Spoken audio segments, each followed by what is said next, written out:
Blog Talk Radio.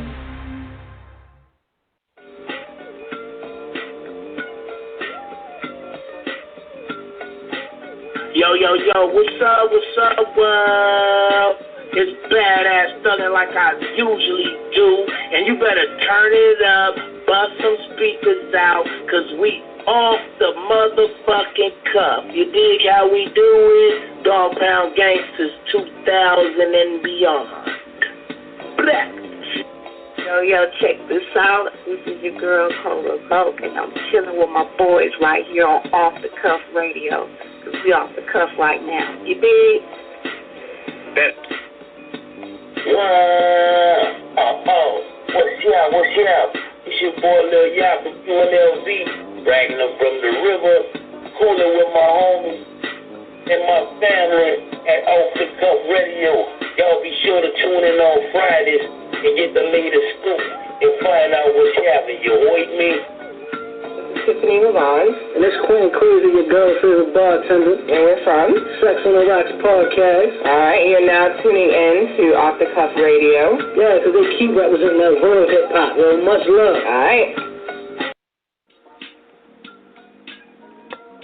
Y'all, this is Miss Irresistible giving a shout out to the livest show on Friday nights Off the Cuff Radio. And I'm live from the 704. Make sure y'all tune in for the blazing hot music.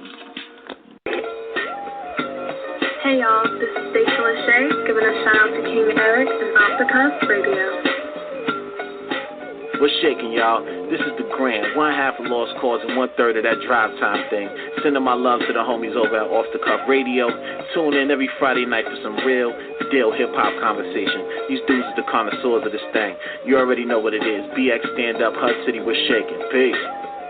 Yo, this is Dope Fresh to Dine, and y'all tuned in to the most raw, uncut show on radio, the Guillotine Team, Off the Cuff, and yo, Eric, Sandman, off of these clowns' heads.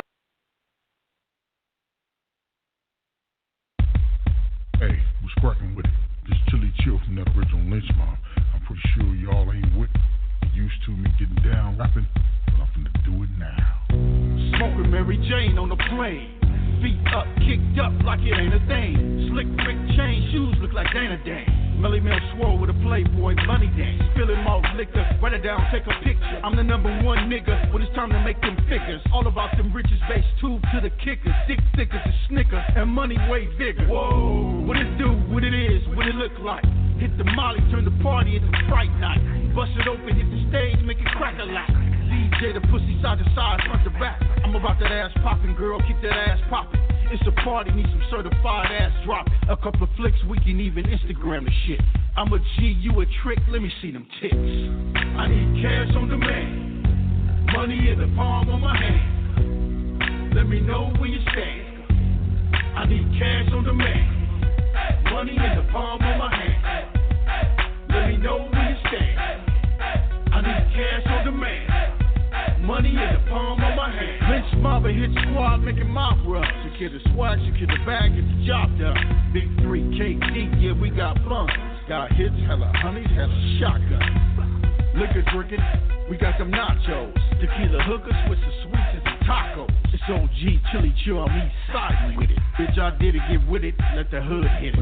Yeah, gangsta talk shit and I can back it up. You rap niggas suck and you need to back it up. LA to the fullest, you know we the hoodies. Been these hoodies on you suckers giving niggas bullets.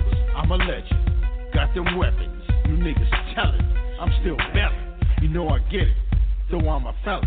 A real G and don't believe what you sellin'. I need cash on demand, money in the palm of my hand. Let me know where you stand.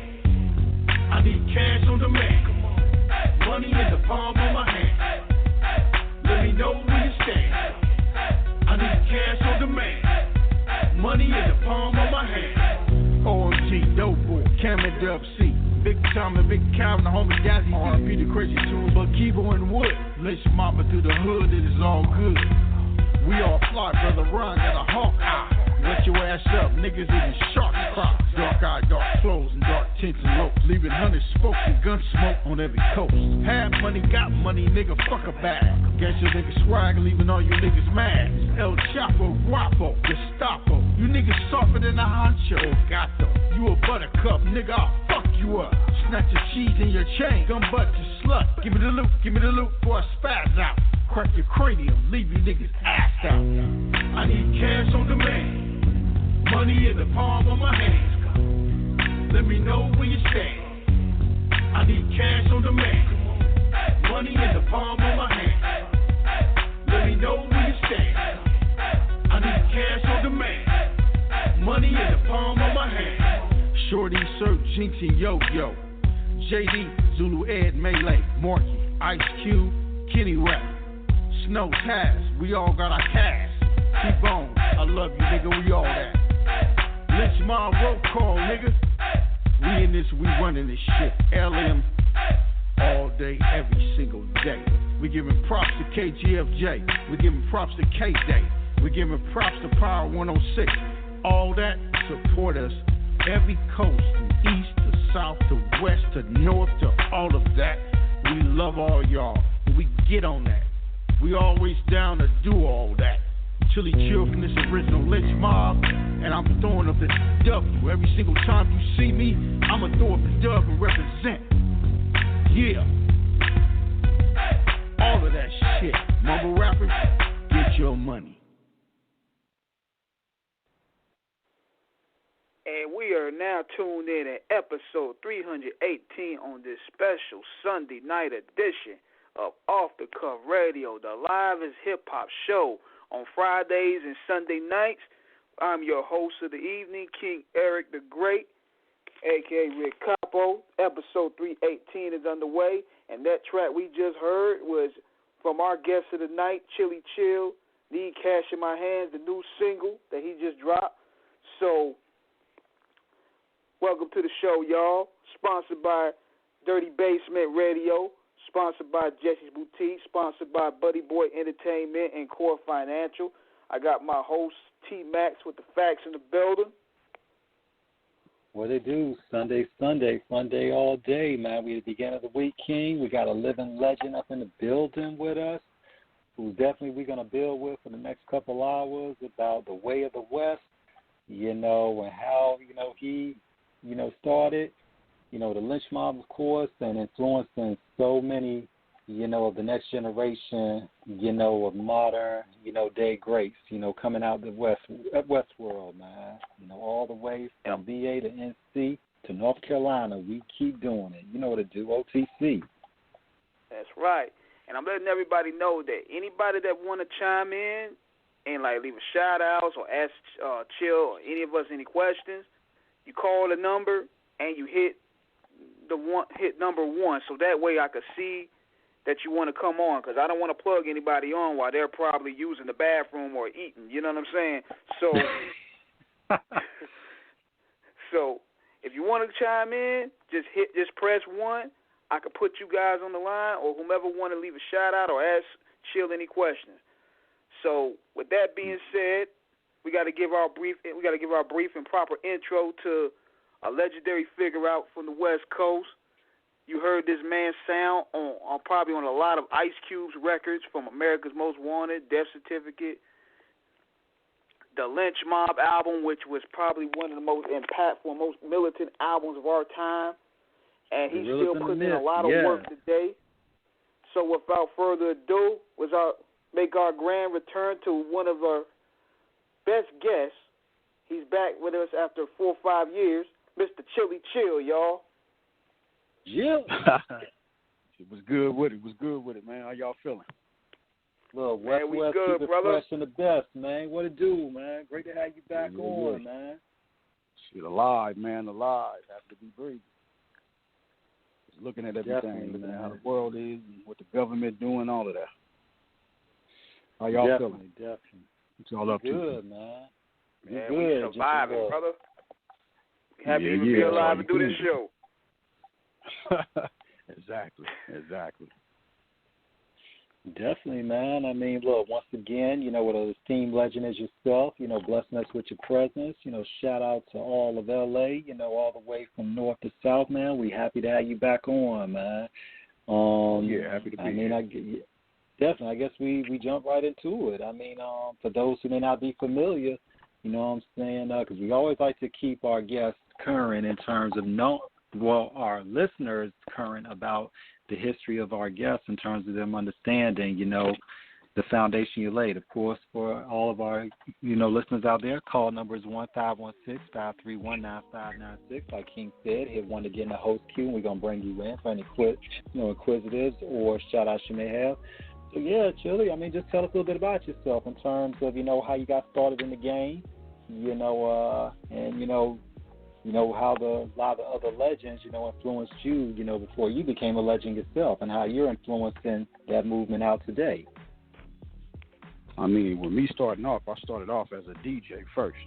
So, doing hood parties and stripper parties and school dances, clubs, colleges, all that, man. Hood parties, all of that. I started off down that way first, a DJ.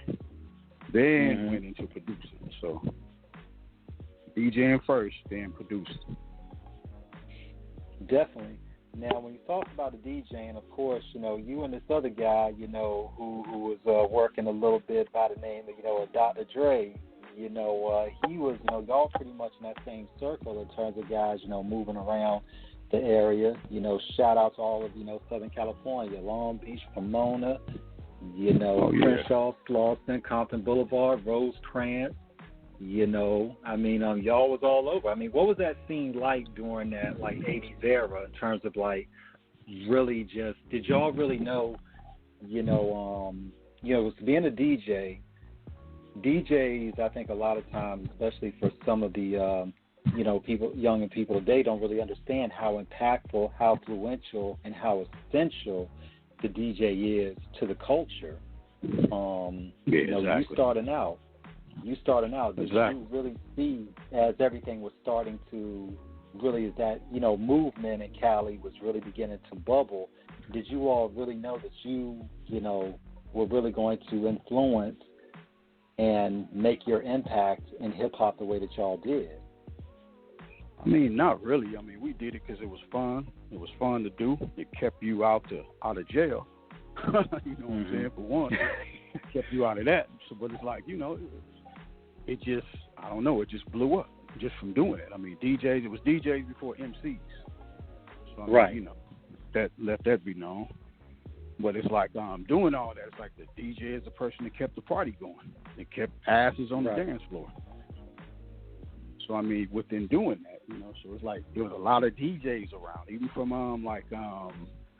setting it off with Uncle Jam, Zormy, and all that. You're looking at Egyptian Lover, Roger Clayton, Bob Cat, Mahmoud brought me in. You're looking at all them do arenas and clubs and all that with just DJs. Just think about that. So you're looking at all these thousands of people coming. Nobody performing though, just DJs. Right. Rocking the party and people dancing. Definitely. Along with Greg Mack bringing it in with KGFJ to K-Day on down the line. Yeah, and I mean, so that was like. No, I didn't want to keep interrupting, but yeah, man, but you're giving us all this history. What were the spots? Because, I mean, of course I know about the Palladium back in the day. What were some of the spots that, back in the day that were really jumping, that would really, be the, because, of course, this is, where everybody meets. So what were the landmark spots that was really going to set the template for what was coming down the line? Well, you had, the Veterans Auditorium. You had, World on Wheels, you had Skateland USA. It's so many clubs, man. I mean, that shit was the shit, man. Shit. I mean, we had the Mix Masters, the Uncle Jam, Zormy, all of that going on at the time. So it was a lot of stuff going on. Hip hop was real pure. Yeah, hip hop was going down. Definitely. And it was a party scene, too, keep in mind, at that time. It wasn't like these social distance spots that you see today in today's club scene. You had to really get it jumping. Nah, you had to definitely have skills to be on the wheel. So that was for sure. Same thing with the, when rap came out, you had to have the skills. Not like how today is. Yeah. So pretty much in reference to how you, because of course you by this time, around the mid-'80s, early mid-'80s, you were already a veteran in terms of really understanding the rhythms, the mood, how to make the, party move in terms of getting the people hyped, on that late night, you know what I mean? Because you got to figure all of us was kids. All of us was kids going into this. You know what I'm saying? We was kids going into this. I started off when I was like, 9 years old? Oh, shit. Okay. Going into it. I'm talking about on wooden turntables. You know what I'm saying? Oh, so wow. You take it back to the early 80s. A lot of people don't know that. Like when you had techno hop records and all of that, Macola records and all that back in the early 80s. Not the mid-'80s, the early 80s. Oh, man. So you was like, look, you was a baby getting ready to make it boom right then and there, man. Yes, that's where all the hardest DJs came in. I mean, just put like this. The best producers were DJs first. So that's why you would have Dre. That's why you would have Bobcat. That's why you would have DJ Poop.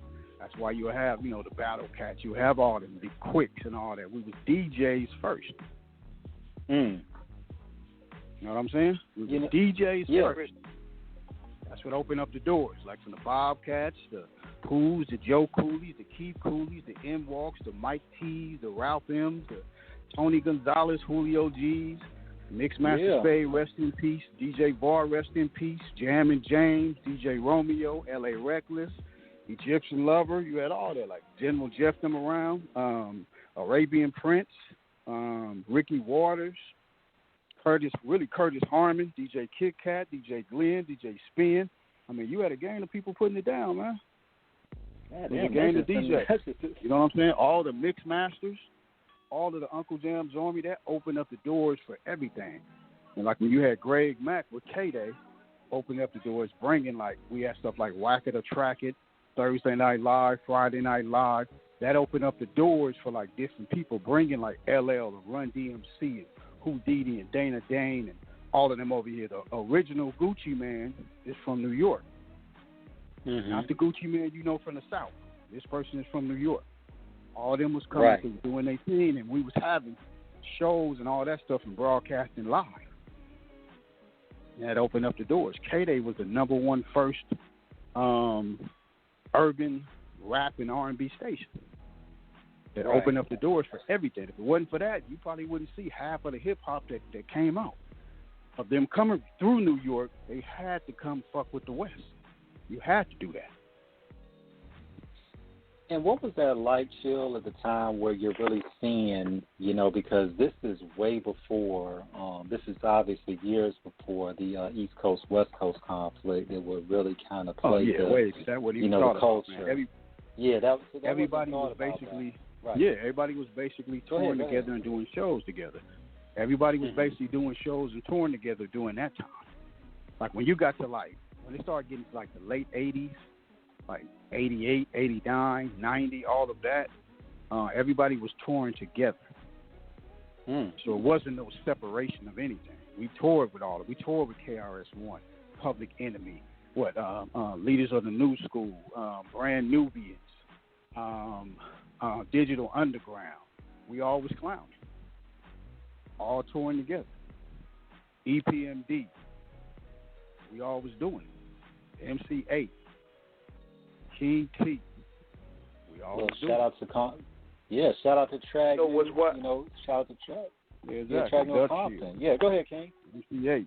South Central Cartel. I was going to say that we have. I think we have a call on the line that is a 317 number. If you want to shoot a question to either us or Chill, let us know. A shout out, whatever. Okay. Yeah, 317.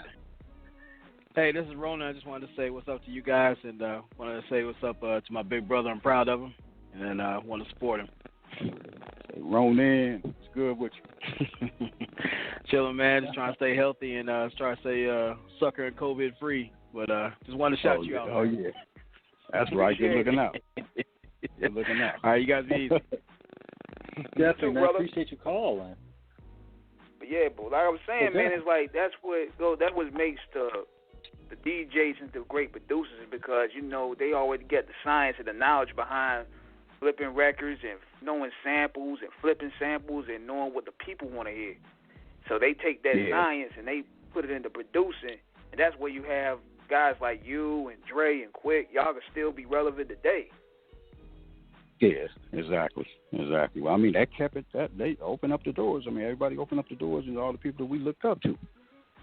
So I mean, they was doing it. Like King T, them was doing it. Coolio was doing it. I mean, there's so many different people that was getting down at that time, and nobody sound the same. Everybody sound different, from the JJ Fats to on down the line. We had groups like Sugar and Spice, Body and Soul. Even though Young MC was from New York, but he was still over here on the West, signed to Delicious Vinyl. You had Tone Loc, Def Jeff. We had all different types of people. Yeah, because matter of fact, when you Rocky on with Joe Cooley. Yeah, we were Arabian ready to Prince. roll back in the day. Yeah. So I mean, it was on.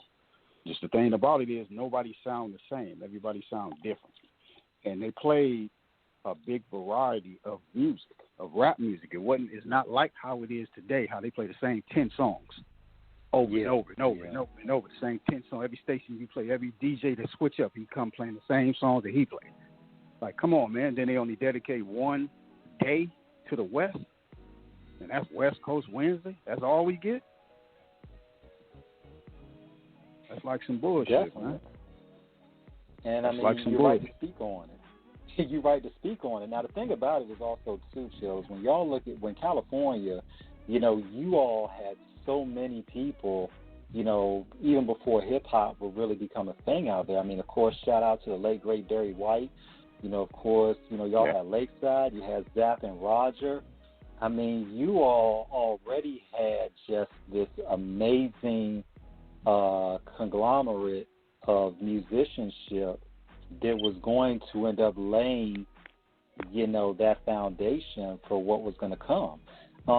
Now, we're so far getting into the DJ aspect in reference of all of the distinguished alumni of the awesome audio that y'all would, keep the people spinning and winning in.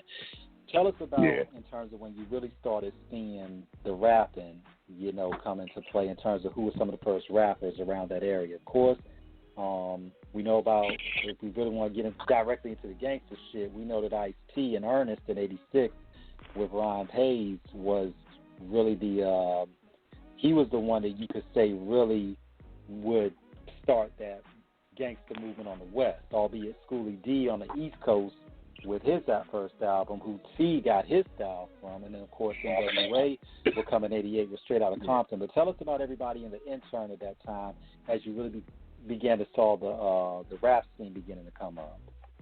Yeah, well, I'd say Schoolie D probably more inspired Ice-T to get out. I don't know about him getting his style from him, but right, probably inspired him, and kept him going. But I mean, you had a whole lot of people. I mean, there's so many people to name, man. It's like because everybody was there, from Big Egypt to Little Egypt to Arabian Prince to King T to Mixmaster Spade, rest in peace, Tidy T. I mean, the list goes on and on. There was a lot of people doing stuff in the 80s. Even people from my group, from Dazzy D to on down the line. Everybody was doing their thing. KD3 was doing his thing. You had all the members that was doing their thing. Yo-Yo was doing her thing. Clowning and shit. And school competitions and doing all of that. So it's so many groups, man, to name. I mean, DJ Pooh. So what kind of protocol did y'all have in getting the Lench Mob together? Because when people get in groups together, they usually either battle one another. You have people competing to get that spot. Like, how did the formation of the Lench Mob come to pass? I mean, basically, we didn't have to do all that battling. It's just we all came together from all being around each other. Everybody had talent. Everybody was doing their own separate things at the time, and we just came together from Q basically going solo. From him leaving NWA, from him doing that. I mean, we all was around still. Everybody was just doing their thing. So the closest people that was closest to him all started pulling people in. And we all gradually all came together to form that. Then we went back and forth with the names, going back and forth whether we would use either the Lench Mob or the Mass Circle. And I'm like, the Lench Mob sounds better. So we rolled with it. And then, of course, Chill, setting that up and to express yourself, we'll say, NWA is the Lench Mob. On from that point, so when he broke from that, we all came together to basically get down and do that. Definitely. And Chill, this is where, because obviously I'm not from Cali, but I've talked with y'all heavy in terms of, you gave me a lot of history that I didn't know. My real education came, of course, after, when Straight Outta Compton dropped, of course, in '88 and afterwards, because I guess this is where we start really going into the fast lane with it, because, this is where we really see the explosion. We see, of course, King T's Act a Fool album, that would drop. We saw DJ Quick, Way Too Funky. That would drop in, 91. We would see, Compton's Most Wanted, Straight Checking Them. That would come. I believe that was that the first or second album. But they would come. I mean, basically, and of course, go ahead. I mean, you had a lot of people. I mean, second to none. Yeah. It was just a lot. A lot of different people getting down, doing their things, from the BG knockouts to everybody doing their thing. You know what I'm saying? Yeah, Austin coming in. Homie EA Ski. You had this. Man, there's so many people, Oakland, man. Shout out to Oakland. They all the Oakland. CMC, yeah.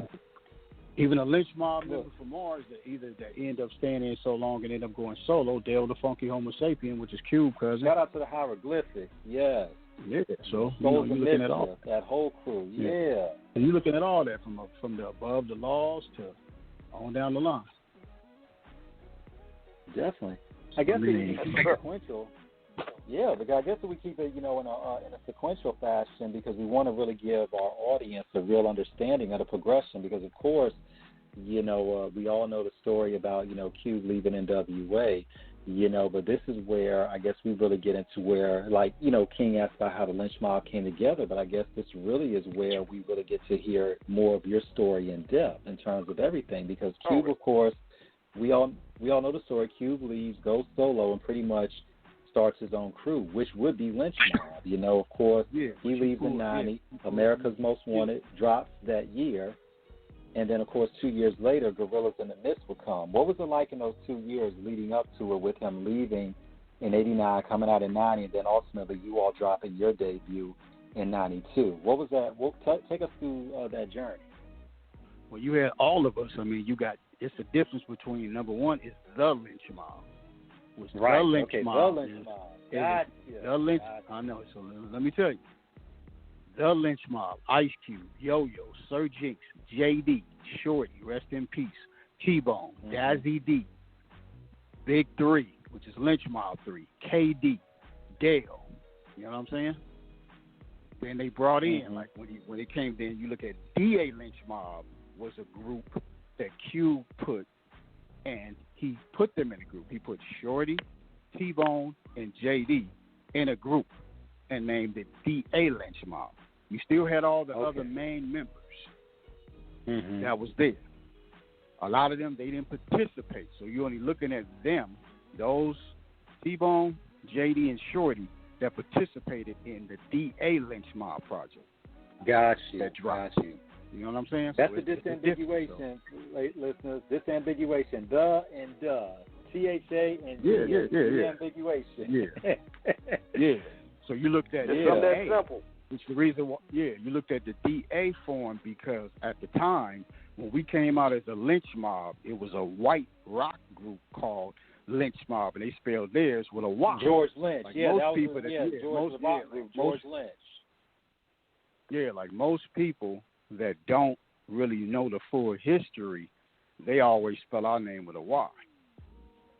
Instead of Lenchmob, they spell it with a Y. And it's never spelled with a Y. That was the white rock group that did that. So that's the reason why they did DA Lench Mob and put them in the group. So later, once JD, free JD, which hopefully he'll be out soon. Once he was incarcerated, they replaced him with Marky. Marky used to be in a group called Yo More Marky back in the days, back in the K-Day days, back in the early 80s. Gotcha. So, I mean, he replaced him. Then they went and they got a DJ named Woody. They DJ'd for them for the Lench Mob, D-A Lench Mob. Mm-hmm. Man, this is like really like this is like mad interesting, you know, because this is like we didn't really know how intricate in terms of, because you hit on so many levels in terms of giving a history. Me being a rock head too, you know, shout out to George Lynch and the Lench Mob, you know, rock group, great, good, killer guitarist. Wicked Sensations, one of their best albums. You talked about, and I want to get back to it earlier, what you said, Chill, about, you know, when y'all. Hey, T-Max, hold that thought right quick. Quick. We got a 520 caller. Let's see who's on the line right here. 520, you on the air? Yeah, what up? This is Ray Rogers with Groove for Life TV out here in Phoenix, Arizona. Yeah. What's good, bro? Shout out to you. What's good with everybody? I hope everybody's staying safe. Everybody's staying safe in this tragedy situation that we having. Wanted to call and give a big shout out to the big homie. The Chill Lench Mob. My question to y'all is that how do we go about doing something about the stuff that's going on right now to get a message to our people, you know, about this music industry? Maybe we could probably do what was I just going to say? We could do one of them self-destructions part 2 with all these legends on here, when some of these new cats, you know, and be able to give out a positive message on the stuff that we got going on. Bill, please. I mean, basically, we all have to format together. I mean, for one, if you're talking about the West is going to have to be more unified than what they've been over the years, and not be in competition with each other. So, I mean, all that sounds nice, and a lot of people have been trying to do that for years. It's like even with the one that they did do, they still didn't get a lot of people to participate, but then it was enough. It came out, what Mike Conception did. It came out tight. Mm-hmm. But it could have been more.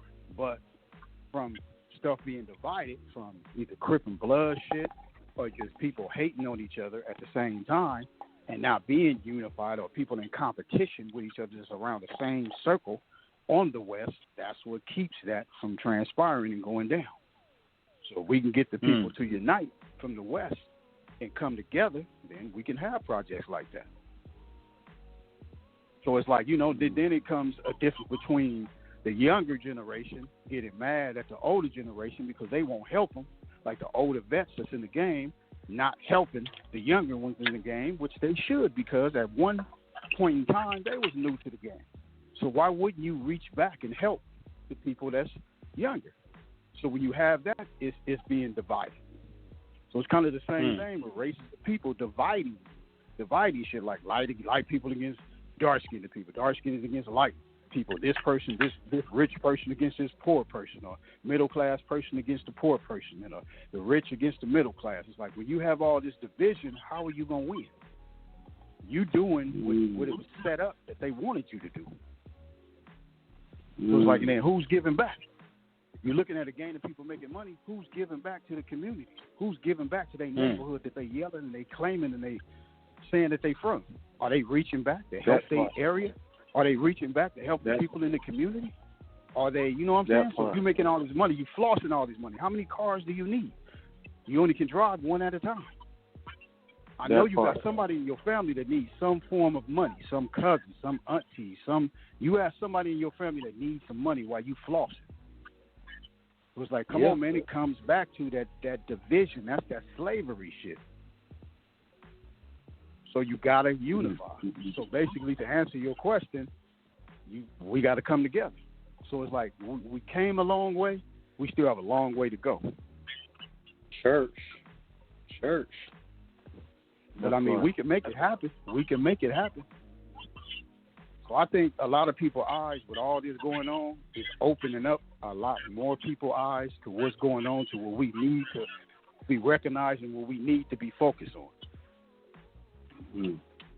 Mm-hmm. So I'm not going to say, it's a bad thing and it's a good thing at the same time to opening people's minds to where, as far as, especially when it comes to black people, unifying with each other and putting their money where it's supposed to be instead of spending it with the wrong people. Yeah, so I mean, we still got a ways to go though, and a lot more people need to open their eyes, and a lot more people need to lead by example. It's easy for a person to talk when you don't live in those communities and you moved out. You cool, you live in a big ass house, you straight.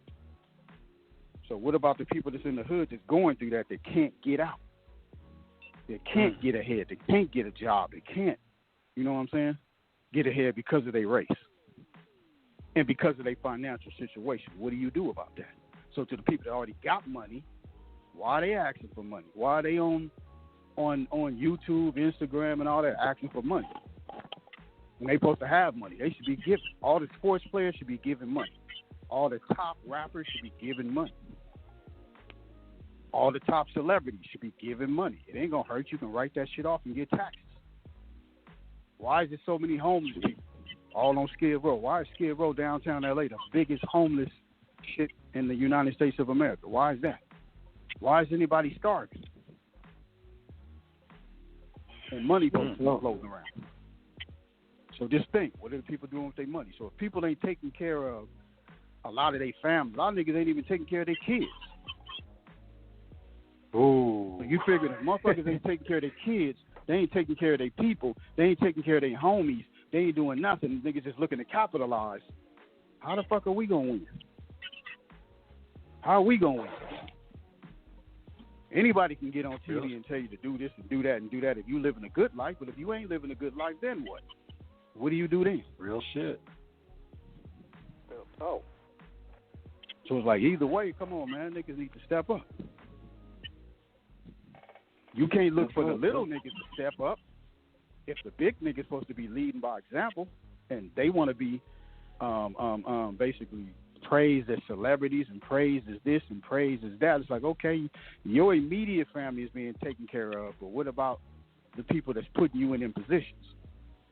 It's like you see certain people asking for autographs. They don't want to give an autograph, or they tripping, or they don't want to be bothered. How the fuck you don't want to be bothered? How the fuck you don't want to give an autograph? If it wasn't for the people, you wouldn't be nowhere. Church. So it's crazy how motherfuckers forget. But at the same time, I mean, come on, man. Niggas need to start looking out for their homies and breaking bread. Or it's going to turn into a case if it get too bad, niggas going to start robbing y'all. Y'all not going to be able to come around. You ain't going to be able to do no shows because niggas snatch your motherfucking ass off the stage. That's real shit. And it don't matter if you got bodyguards. Niggas not going to give a fuck. They ain't going to give a fuck about the police. They not going to give a fuck about your bodyguards. So it just comes down to it. Niggas need to take care of their own. Every camp, all these niggas in the music industry, I be seeing a lot of them break up because it's money, because this nigga didn't want to pay this. This motherfucker didn't want to pay that. It's like, come on, man, break bread. You want to get paid, so why you want to fuck over the next person? That's real. When you look at it, it get real, man. Talk, man. It get real.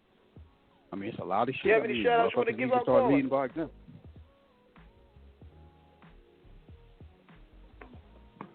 Yeah, I want to give a gang shout out. I want to give a shout out to the movement, to tell you the truth, because right now we got so much stuff that's going on that we obliterate to, but this technology that they enhanced us with, if people are really paying attention, just like Chill was saying, if y'all really paying attention to the gifts that we got in our hand, start Googling and looking up the right situations and all of the stuff that they've been hiding from us for the longest, man. And so that way it'll start opening our eyes and ears on stuff that we don't know about, for one. Our laws, you know, that we don't really know nothing about, that they've been violating us with. You know, it's a lot of stuff that's going on. But, you know, at the same time, man, we've been doing this for years, giving our messages through our music. And I think that we should continue that legacy and not get distracted from us being able to give that self-expression for people to wake up and realize that we losing. we lose it, man. Big time.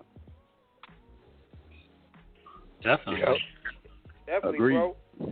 We appreciate your call, man. Definitely shoot a line to us, man. We could definitely build off that from there, man.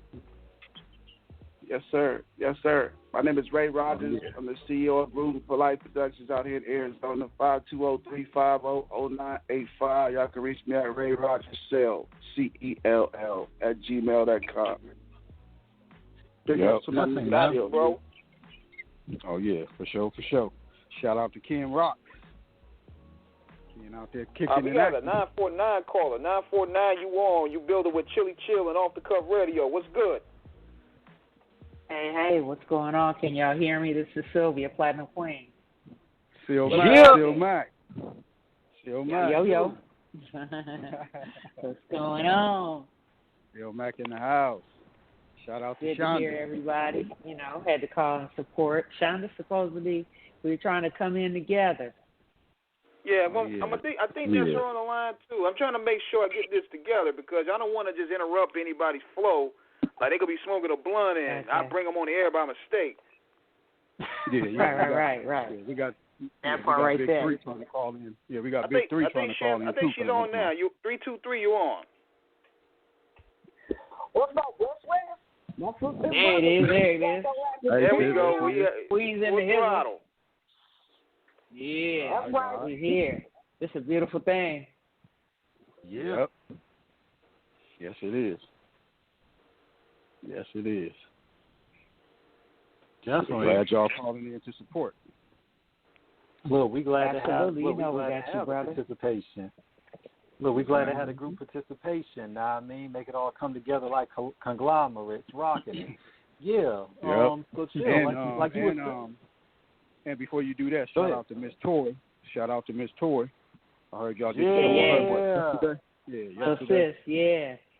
And then sure. I was still on the line. I hung up when I later on found out you guys were trying to call me in because I didn't know to press 1. I was listening for the whole time, and I just hung up. Yeah, but definitely shout out to Miss Tori. She be grinding. That's right. She be grinding and do her thing. And she don't get the pub and the what she should get. You know what I'm saying? For as hard as she be smashing and working, because she be doing it. I'm putting out mixtapes, doing everything. She go hard.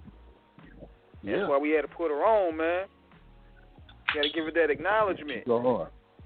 Yeah, exactly. She be going hard.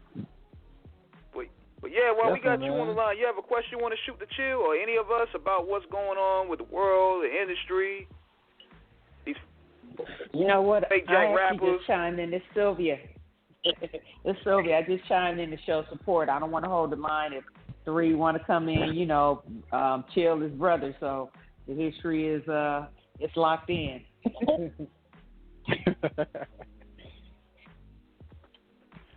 Definitely. And we definitely appreciate the love. Oh yeah. Absolutely, definitely. And I'll be listening and participating and shooting y'all more, West Coast, and we're just gonna keep this thing going. That's right. Phil. So, I rather love you, and you take care of yourself, because I know you're a little under the weather for a minute. Yeah, I was. Don't nothing keep us down, Yeah, I'm back up though. I'm 100. That's right.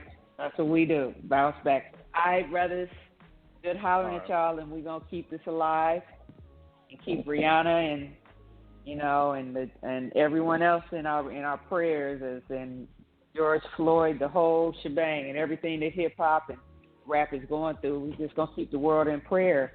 And I'm out. God bless y'all. Yeah, God bless, Queen. West. Yeah, it is. Oh yeah, and Silky Fine's birthday was yesterday too. Oh man! Shout out to her. Birthday to Silky. Happy birthday to Silky Fine. Shout out to the legend. Silky's birthday was yesterday. Happy belated. Yeah, we'll get her to call. We'll line up and have her call in too. The GVM girls, Silk, whatever y'all need. Yeah. Yeah, for sure. Yeah, I was gonna definitely give her a shout out anyway, because I was gonna give a West Coast shout out to all the West Coast artists. So I'll do that before I bounce off. Yeah, that. Brother. Yep. Yeah. So what we're going to do now, we're going to take calls probably about another 30, 40 minutes into the interview. So we're going to get back into the flow motion of things. Now, T-Max, what were you asking about the Lench Mob? Like, after they came together and the album came out, Amerikkas Most Wanted. Well, I guess during that time, because there were so many jewels that were hit on that he said, of course, when my man from AZ called, and he was talking about that, because before that album got released, of course, there was the West Coast All-Stars, we're all in the same game, but before that, sure, you had talked about how y'all had the name Mad Circle, which Dub C and Rest in Peace Crazy Tunes would end up starting, back in the day with their debut album, Ain't a Damn Thing Changed. That's where, that would start. But take us back through that era of that late 80s, 90s style hip-hop, because when, homie called in, when Steve called in, he was talking about, just the unity and everything, and there was just this big Pan-African pro-black movement, that was really prevalent going 88, with KRS-One, of course, X-Clan, Moni Love, Queen Latifah, Q would drop, Amerikkas Most Wanted 90. So for this era, and of course the West Coast All-Stars would drop theirs too. We're on the same gang project. Shout out to Mike Conception, the OG himself, True Blue. What was that like? What was the whole feel during that time in terms of where hip hop was at that particular point? I mean, it felt good because everything was fairly new. At that time, everybody got along. We was all doing our thing. So I mean, that was a good thing. So just like when you looked at that from Cube going solo, and then you looking at him knock out the Amerikkas Most Wanted, connecting up with Chuck D. Bomb Squad, yes, Hank Shockley and all Bomb them. Squad, Hank Shockley, Keith Shockley, and Eric Sadler. So Hank Shockley, Keith Shockley, Eric Sadler, me, and Sir Jinx knocked out Amerikkas Most Wanted. Now take us through that with us having that love and with Cube having that connection and that relationship with Chuck D from Cube going solo, basically Chuck D was like, we got you. We got you. Come to New York. So we did so much here on the West, ran to New York, did the rest, and put it together. And it was a beautiful thing. And, from Cube having love already everywhere from all sides because he wasn't beefing with nobody. Besides, it really wasn't even the full, real beef with Easy then. It's just, niggas ain't trying to take each other's head off and niggas ain't been around each other for so long. It's just the fact is, Cube wanted his money. He wanted to get paid. So they wasn't treating him right. So, I mean, what can you do? You going to go do your own thing. He ain't finna just shut it down and not rap no more. You going to come together and do what you got to do. And that's real chill because when you're looking at that situation and we for those who have seen the movie, for those who know the story, from reading the articles, for those who lived through it like you did and saw it close up, of course, Cube had that freedom in terms of because he never signed a contract with the group, so Cube could just leave. So from the business aspect, he had that advantage. When we look at this session going into 1990, I would say Cube left in 89 and Amerikkas Most Wanted would drop in 90. That album, 30 years later, is still a staple for what would really be what was a mini term as the social bomb squad, the social bomb that would drop bomb commentary on American, culture and politics in terms of what was really going on. Up until that release, we had never heard an album like that ever. Yeah, well, exactly, because Cube was a whole different type of artist. He was a whole different type of artist, so looking at that. Did you all know what that record was eventually going to become in terms of being one of the hallmarks, one of the... Nope. Nobody knew, but we knew it was fire. We knew it was fire when we was making it, but, you're not going to know what the impact of something is. How would you know that? You fucking with something that's tight, but you don't know what the outcome is going to be of it. It blew the fuck up. It's just like, and then after that came Kill at Will, which was an EP. So he released the first EP that ever went platinum. He was the first person to do that. So a lot of people don't know that. That Kill at Will was the first EP release that did that. I mean, that did his thing.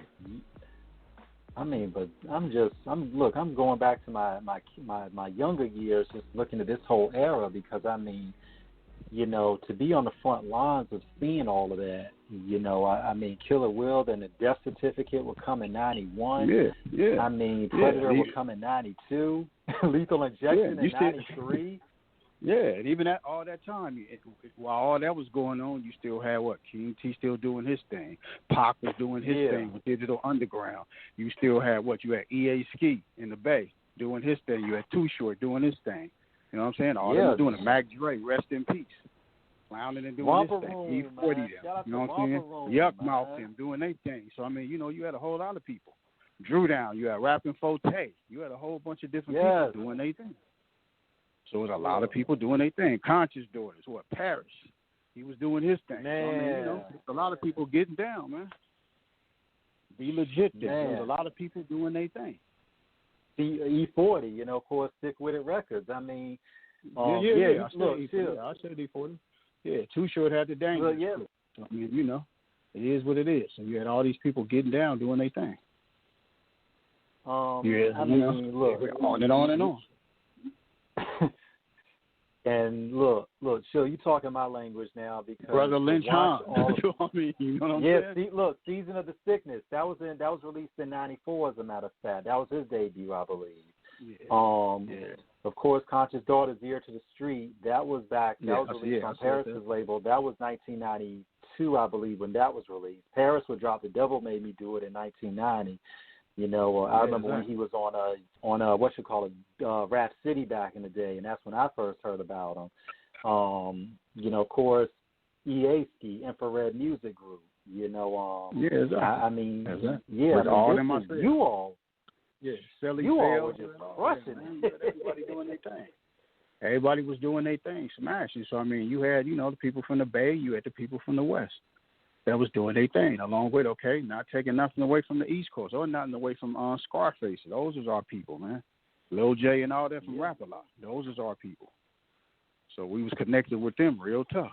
So which really, we was connected with everybody because we never beefed with nobody. So we got along with everybody. I mean, even besides like the little situation that you saw that with Above the Law, you know, shout out to Hutch, them, and all of them. I mean, that was just like some little bullshit that just took place, and nigga, we all cool to this day. So it's like, you know, it is what it is. And just like I said, we all supposed to support each other. So, I mean, I got love for all my West Coast niggas. Hey, 3 trying to get in from the link. Okay. King, you got that? Okay, but the father try to bring them on now. I think it's a 520 number. He calling from the 747. Yeah. 747. What's happening?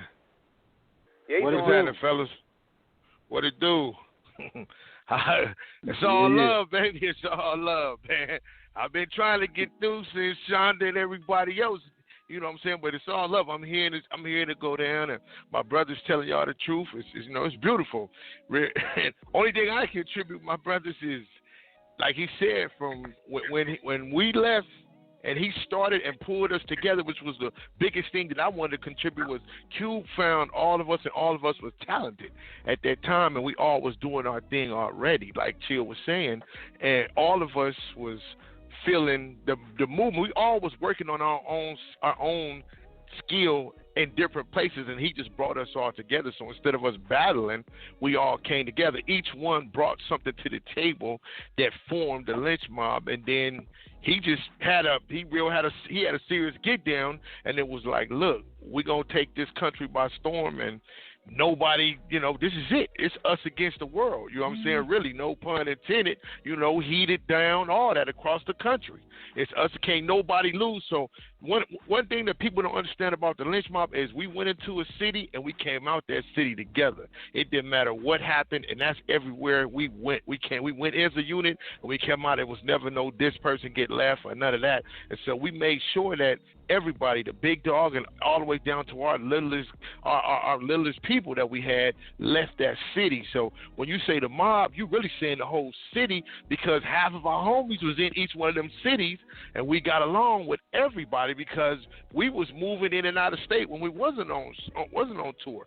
Chill was in different places, politicking with people. Q was politicking. We was politicking behind the scenes before we even got to them cities. So when we got there, it was just like we was there yesterday.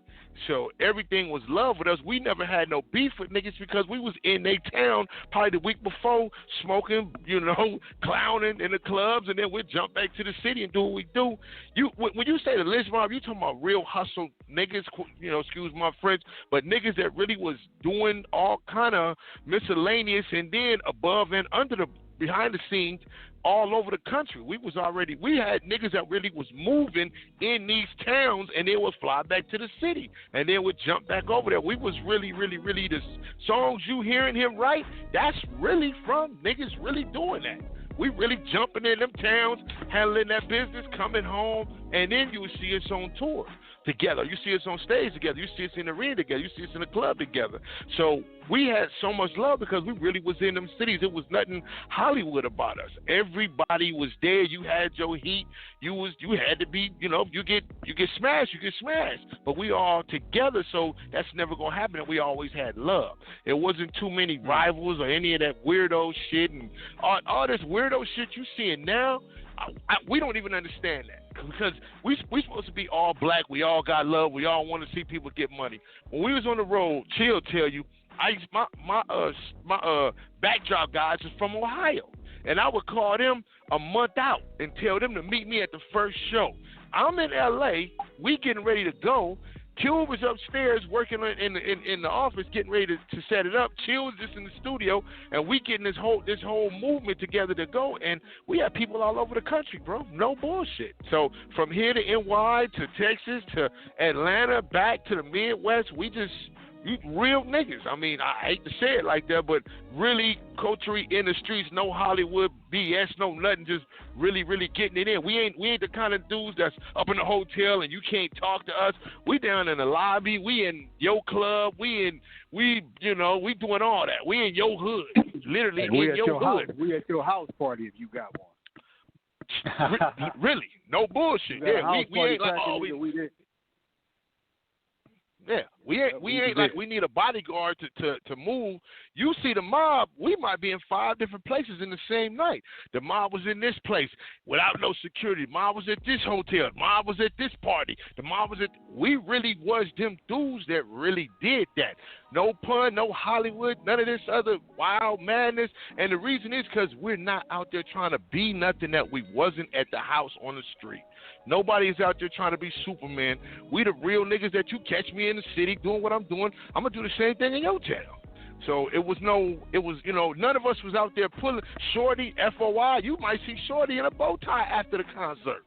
And you'll be looking like, damn, that's Brother Shorty. And he might be giving a lecture in the lobby on pro-black, on Faircon. That's that's the mob, brother. It really went down like that. It wasn't no certain, they got to dress up and they got to do this. Nah, man, we the mob, bro. Whoop.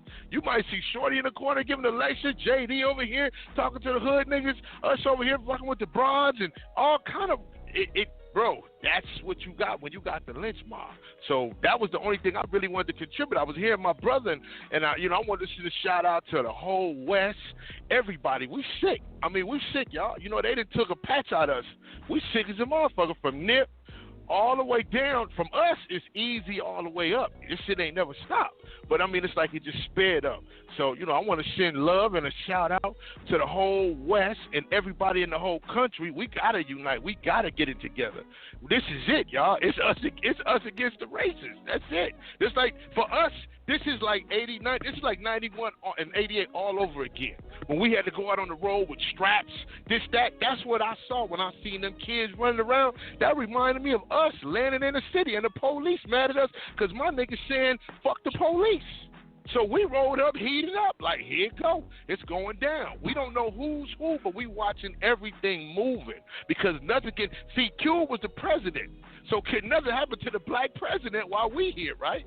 The Lench Mob was like the S1Ws of the West Coast, which is why we got along with Chuck and them so well. So when we met up, it was one big party. Short, us, Chuck, everybody. When you bring the mob and everybody there, you know what's gonna happen.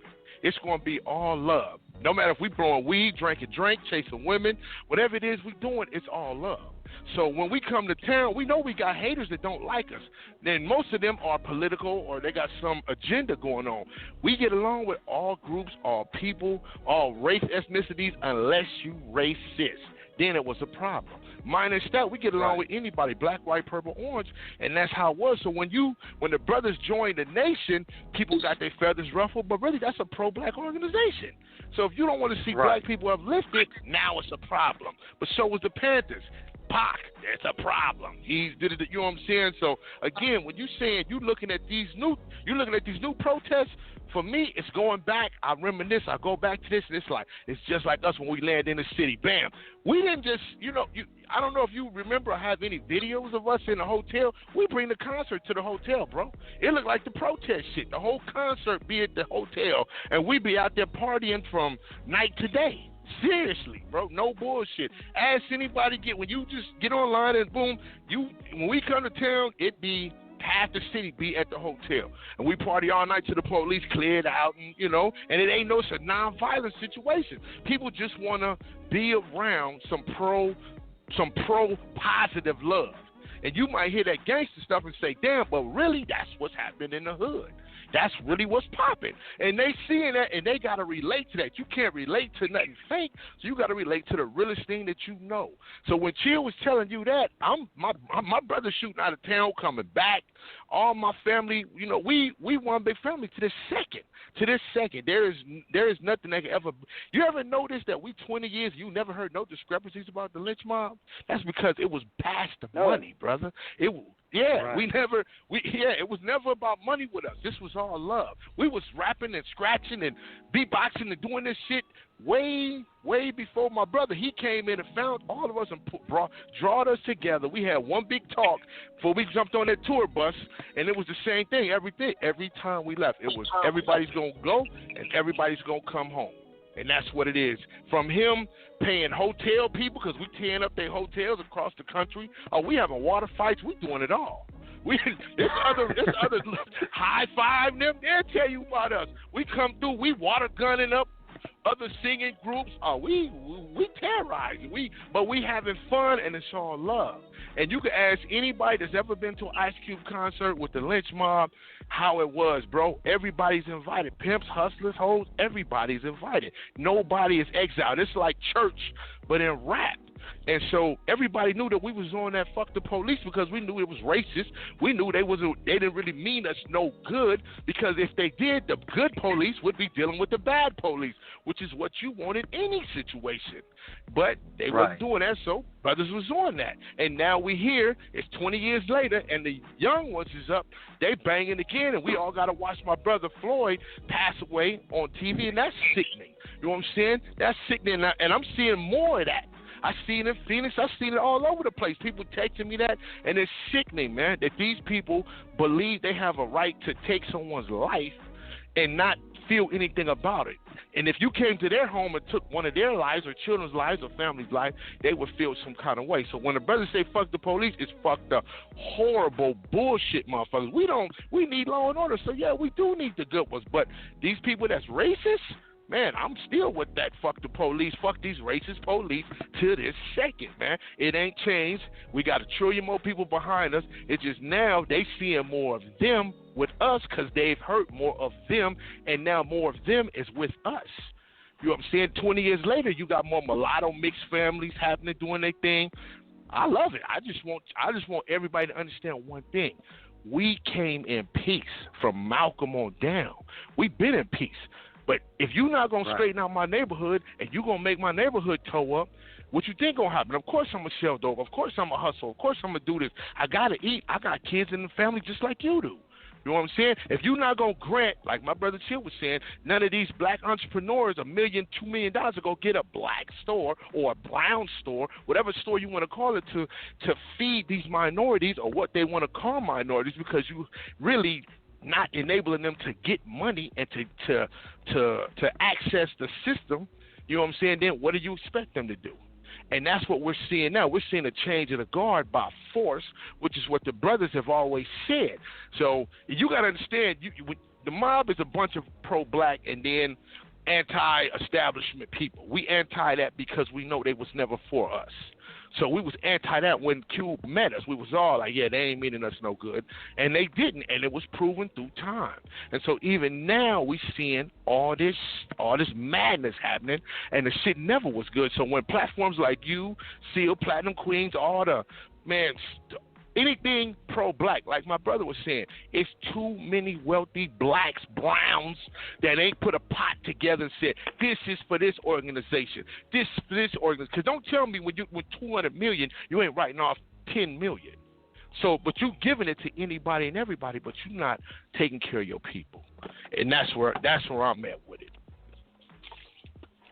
Preach the, man, brother preach the gospel right here, man. I'm sitting there soaking it up like a sponge.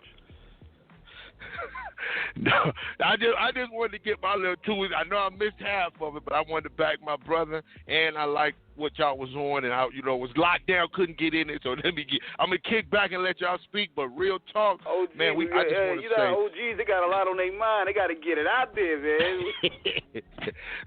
Blessings to all them protesters. Keep it up. And let these people know, for real, this is some bullshit y'all did and have been doing, and this shit need to go. And whatever it is, if we got to protest for the next 200 days, weeks, years, they got to understand this is some bullshit. The shit needs to go, and you need to level out the playing field. We got racists that's mad because for whatever they mad at. I don't even know. I'm not even going to start speculating. All I know is if you went to do with them what they've been doing to us, they would feel some kind of way about it, like we do. We feel some kind of way about it. We angry. I'm pissed off. I'm hurt. I'm watching my people being slaughtered for no reason, poisoned for no reason, all kind of stuff. I mean, come on, Flint, Michigan, water. Come on, man, stop it. It's been so many countless things. It's like, and then they don't want to give us no reparations. They don't want to talk about it with us, and that's the way out thing. I'm like, we the only people, the black people that built this country. We the only ones that's been true slaves in this country. They've had one or two sparkles of other persons that have been here, but we are the people that have been for 400 years that have been enslaved, tortured, maimed, all kind of things that they need to repair the community with, tone for. And they don't want to do that. And that's back to Chuck and all of them and everybody else, and Cuba and everybody else. Everybody going to say a tone the same way or different ways, but we all mean it the same way. Man, the shit is foul. It's foul. And we done with it. No more. So I'm with my people on the street. It's whatever it go to next, whatever it come to. You know what I'm saying? I was looking at the brothers on there, 300 deep up in Atlanta. Next, whatever it got to go to, y'all. Let's keep raising the level because, it is what it is. It is what it is. God bless, man. Blessings to all my protesters, my soldiers, my loved ones, Seal, you, Platinum Queens, everybody. Blessings, man. Keep it up. Keep that heat on their ass. That's all I got to say. Yeah. Yeah. You already know. I guess little dude gave us a whole another set of questions we can go into now. That dude just gave us the super soliloquy of all types of scholastic, dialogue, just breaking it down. And this is off the cuff, so we can change directions at the drop of a hat, just go in any place. I guess what King and myself want to know, where do you think the music started changing in terms of where you all had that spirit of revolution? And once again, I got to say this before I go further with the question, because for everybody out there, pro-black does not mean anti-white. I want to say this again. Pro-black does not mean anti-white. We have never advocated killing white people. We just want to be treated as human beings. We just want to be acknowledged for our rights and to be respected as citizens of this country. That is all we've ever asked for. Exactly. where do you think the revolutionary spirit in hip hop has got lost from where you all were at that time to, and I'm not going to say it ever stopped completely, because there were always artists that were still, like, shout out to Immortal Technique, and, David Banner, who have always, been on the front lines for social justice and activism amongst so many others. Where do you think it all changed at? I mean, as soon as they start allowing most of the corporations to take over entirely. Mm-hmm. So once a lot of people start turning their back, and it came down to them paying money, and certain people start turning their heads to certain situations, and they start pulling in and basically Xing out, basically, rap that was basically conscious or teaching you something, that's when everything started to lose. And that's when we started to lose grip and stuff, and that's when the music changed and it started getting watered down. It's because it started getting controlled. So you have these people that work at these companies. Some of them are not. They're not in the streets. They're not from the hood. They don't do music, but then they have a job because they went to school. So they're saying they're quote unquote qualified to tell artists what they should be putting out, which is crazy. So how would you have someone that's not into hip hop, period, or not into rap, period? How are they going to tell someone that's into that what to do and what they should be putting out? And then if you don't follow the directions of what they want you to do, they either going to hold back your album, make sure you in a fucked up deal that you don't get what you want, give you a hard time trying to get out your contract, and try to silence you. And then it just goes, it's just a trigger reaction. It goes from corporation to corporation to corporation to corporation on down the line, where they control situations to where they putting out what they want to put out. And that's why you see certain artists that they would so-called say that they sold out. And they stopped doing what they would call conscious rap, and they doing that bullshit. Right. So when you see that, that's what it is. I mean, everything, of course, started out with an agenda in the first place. But that's what they're going to want to do. If it's anything about violence, they want to pay to keep that going. Because where is that going to make the biggest impact? In the hoods, right? Right. So if you're putting out shit that's like real negative, and we all are kind of to blame for that. We pushed that. We took the money, and we did what we did. And we pushed out some stuff that was, it was a mixture of some was negative, some was pop mixed with that. But at least back in the days, they taught you something. So if someone said something about it, they broke it down to you what it was. They broke it down what hustling was. They broke it down to let you know all of that. Now you just got just bullshit. People rapping about mollies and drugs and drinking and early fucking and all that. And that's why you got the kids off the chain, because the kids are the targets. Because remember, the young is supposed to lead the old. So if you destroy the young, who is it to lead? And if you pay off the old or kill off the old, what do you have? Nothing, right? Then it's even worse when you have a lot of these old guys. You got a lot of the older guys trying to fit into the young demographic. And that's really setting things backwards. Yeah, which you shouldn't do that. You don't supposed to accept it. I'm like this. If something is whack or horrible, I'm going to always say that. I'm not going to jump on the bandwagon because 50 different people saying it. I don't care, like, say if Dre says something was tight and we know it's whack, I'm not going to agree with him. That's where you make your mistake. So you have enough people giving shit passes and giving shit green lights that you shouldn't have. It's a problem. You're fucking up the game. You're contaminating. So that's like pouring a cup of water, and then all of a sudden you start pouring all kind of food coloring into the shit. Now you done fucked it up. Then you're looking at, okay, well, how we get it back? It's the same thing with all these organizations. Once you get people paying into that shit and it's big money, it's not sacred anymore. It's like once something is street and it goes commercial, it ain't street no more. Now what you gonna do? And that's a great analogy, Chill, because when you talk about that, you hit on so many different levels in reference to the corporate entity once the money becomes a priority. for a lot of artists. When you said especially how when you have something that's sacred, I immediately thought about Dave Chappelle, you know, when he talked about how Comedy Central offered him that $50 million for the further development of his shows, but he felt like once I take this money, they're going to start having say over my creative vision. You know, of course, because you don't have that anymore. Yeah, of course, because you don't have that anymore. So you got to figure once they do that, it's a wrap. It's not really about the money. They have money. They done made their money already. So it's about control. It's about control and power for them.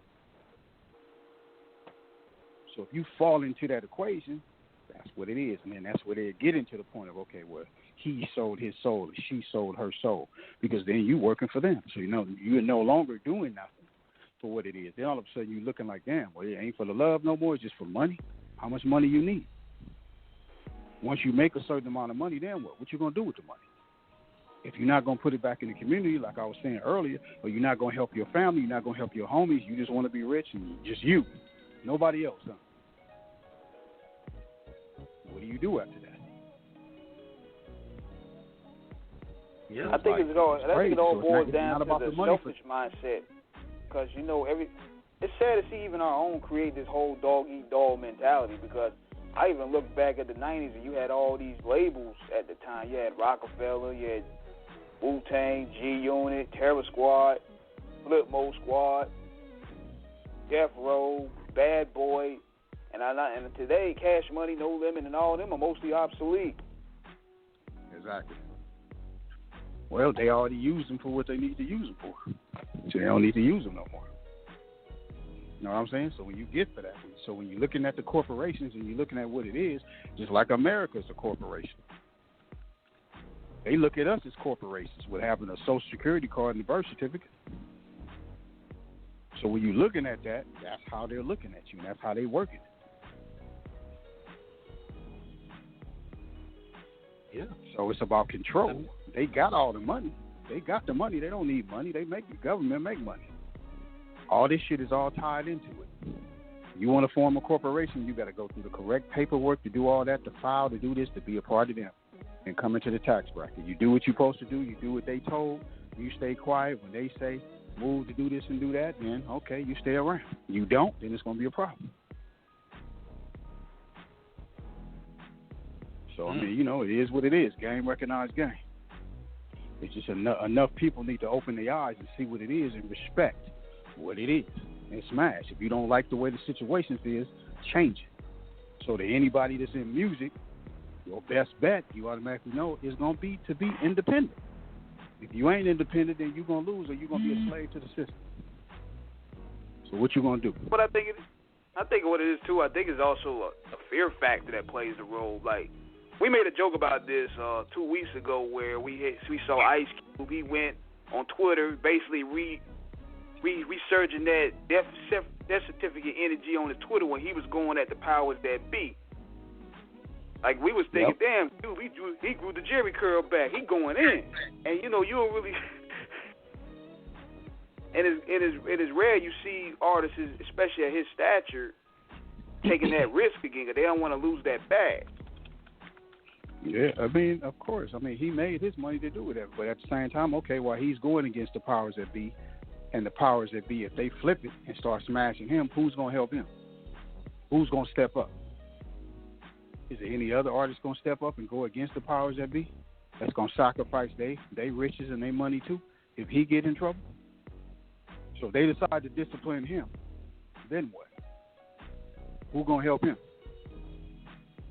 Who going to assist him?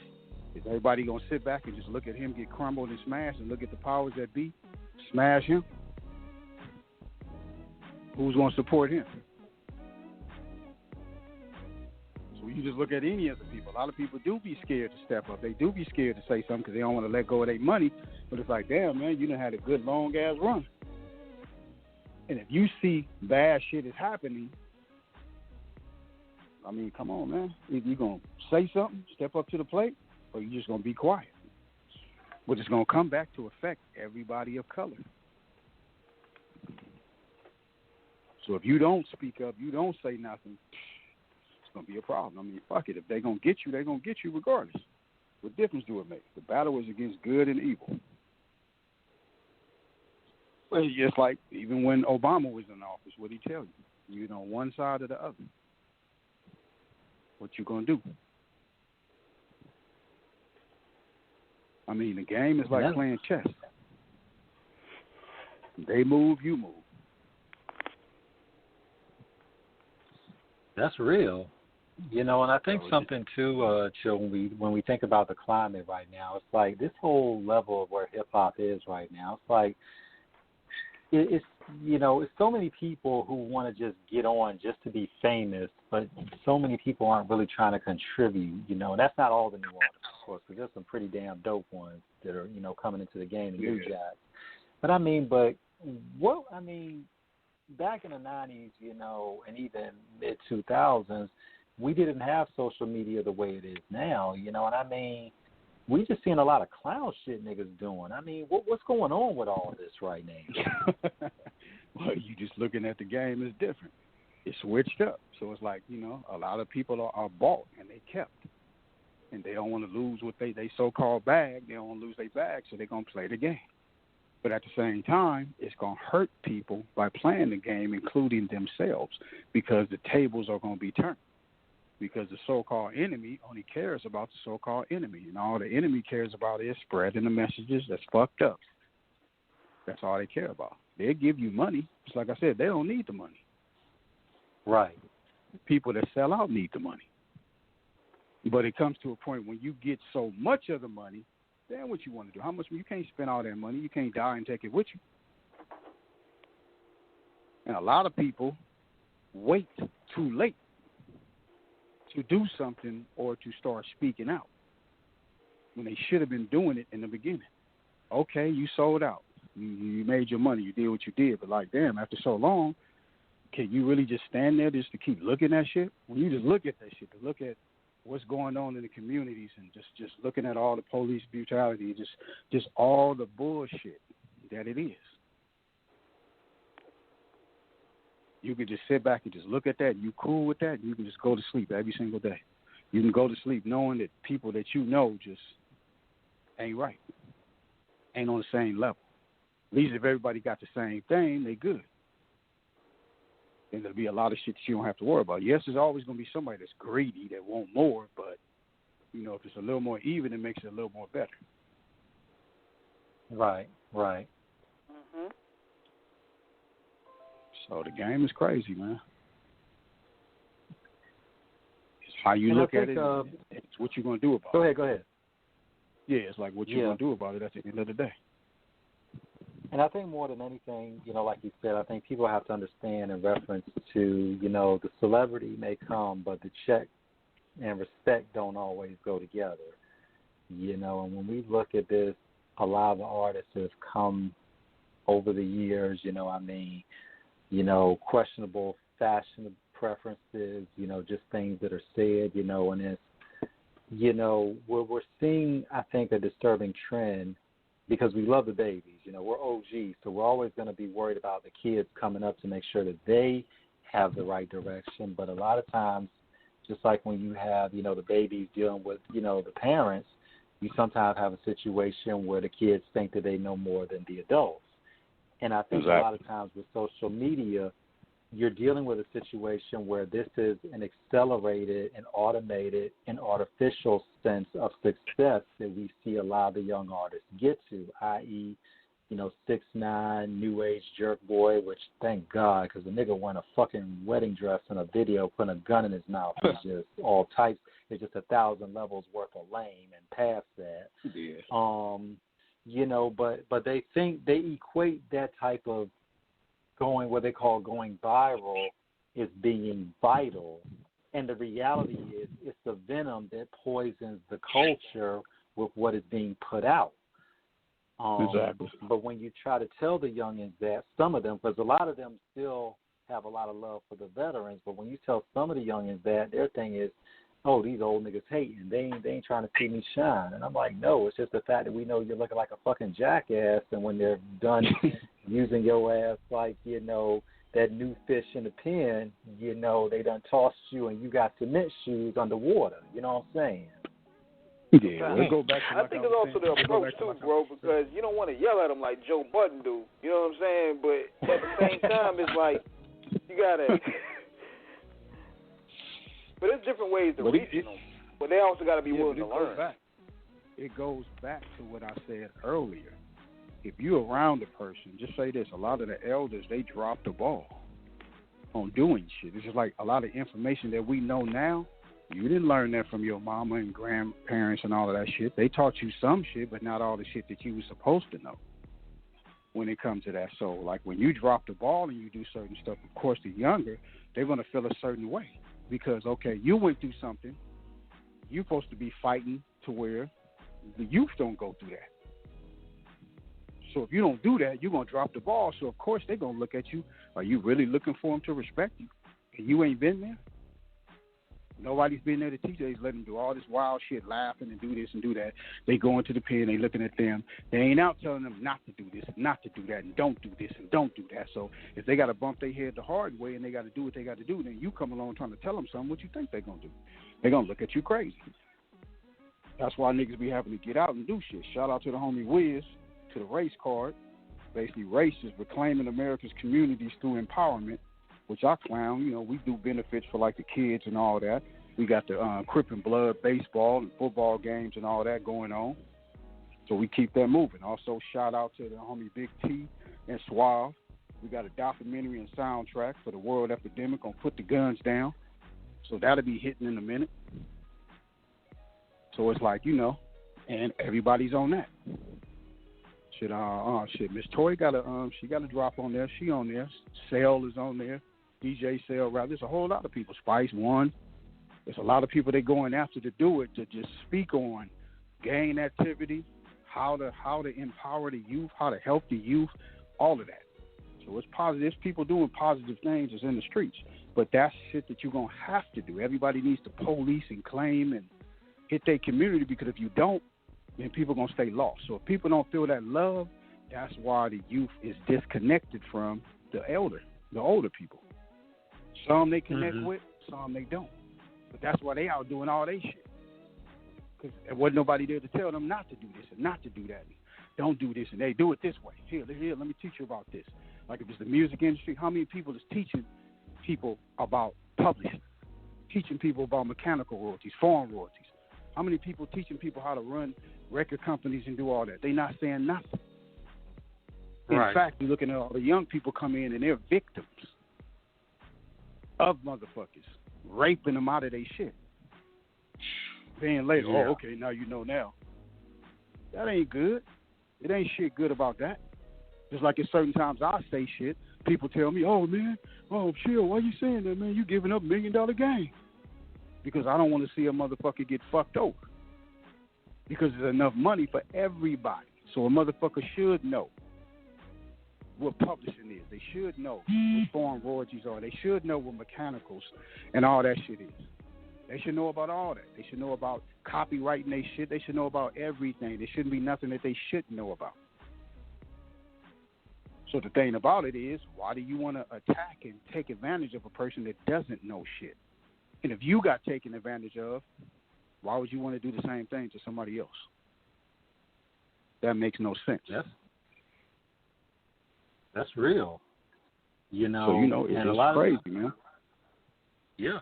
And, you know, a lot of times, you know, like you said, Chill, there's so many people so many new artists who want to get in the game that don't understand the nuance. Like you said, you're publishing in mechanical royalties. You're publishing, and for, you know, to expand upon, you know, what you were talking about, your publishing royalties are your intellectual property, you know, in terms of that is entailing that entails movies, that entails radio, that entails commercials, anything, you know, that you've done. And, of course, there's your mechanical royalties that, you know, do with your record sales.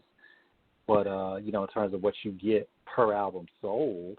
But even then, that is a lot of times people don't even know how many, you know, how little, I need to rephrase it, how little some of these artists get off of their albums, you know, when they sign to a major, which is why I would implore, and I understand it, because, you know, when you're depending on the trajectory of your career, you You can be an artist like G. Perico with So Way Out Entertainment. Shout out to Broadway Gangsta Crip, keeping it true out there.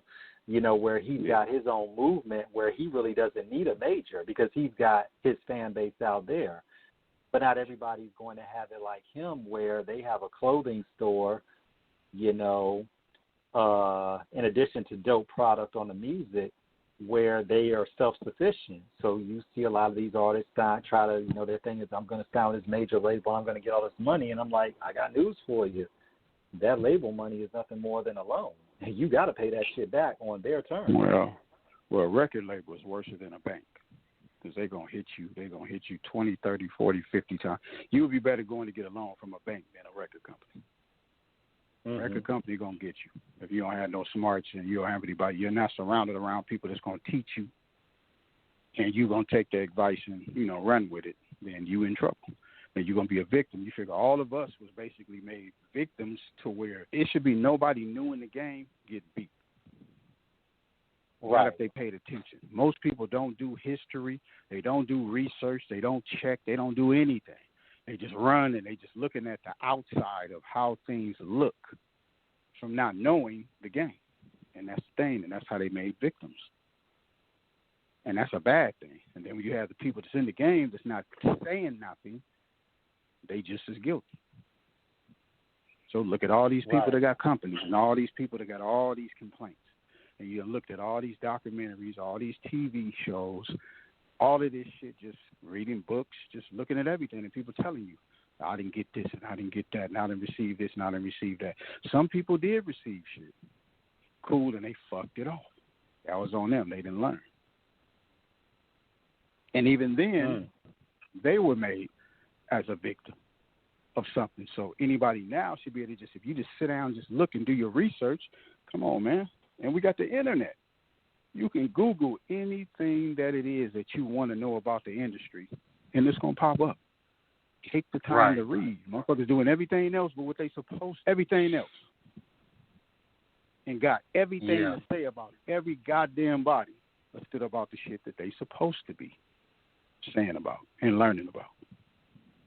That's why the game is so fucked up. You got to ask yourself, how many times are people going to keep repeating the same shit? They say shit come around in a circle, but goddamn. Come on, man. It's the same thing that the government and that everything else is that they're doing. They're showing you what they're doing to you. They're throwing it in front of your face. So nobody can say they don't know. It's being thrown in your face. It's just, are you paying attention is the question. And are you going to pay attention is the question. And are you going to repeat the same thing that people did before you, or are you going to be different is the question. Nothing is easy. Everything comes with, you paying attention, you taking small steps. You got to crawl before you can walk. But you have to pay attention. You can't just run real fast. You run too goddamn fast, you're going to run into something and you can't see what's coming. You take your time, you look both ways, you look behind you, you do everything. Take your time. Read, study, do research. That's how you learn. That's what any and everything. You ain't seeing a motherfucker go to college without reading. You ain't seeing a lawyer not read, not study, and he's just going to pass the bar. You're not going to see a person. You wouldn't go into a doctor's office if the motherfucking doctor never went to school and never had experience. You're not going to let that doctor touch you, especially if you're aware of it. So, I mean, it is what it is. It's just how you view it and how you look at it. And to me, really, that's just common sense. Not even just from the experience that a nigga done experienced and did that. That's real, man. When you talk about the record industry in terms of the time, what was it like during that time when you all were coming up in terms of artists signing deals? What was that like for artists? How many artists were their deals decent, and how many artists during that time, during the 90s, things were not so great for them? I mean, it was a lot of artists like this, man. So many, it's hard to name. You look at half the groups. Why do you think half the groups broke up? I mean, just think. You asking me about Cube and NWA. Why did he leave NWA? So just think. I mean, just think about the shit. Why did Dre leave Easy? Right. Just think about it. Money. As money and shit not being right. So is it fair for one person to have everything and you don't have the shit you're supposed to have, and you putting in just as much work as they are? So you just think about it. Just think about all the groups that you see that nearly break up. If it's not money, it's some type of jealousy and envy, or some type of competition.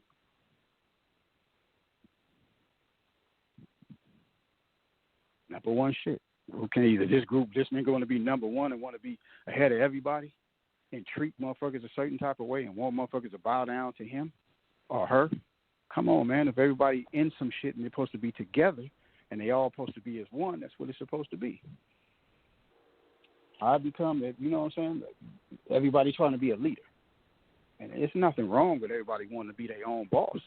Okay, be a boss.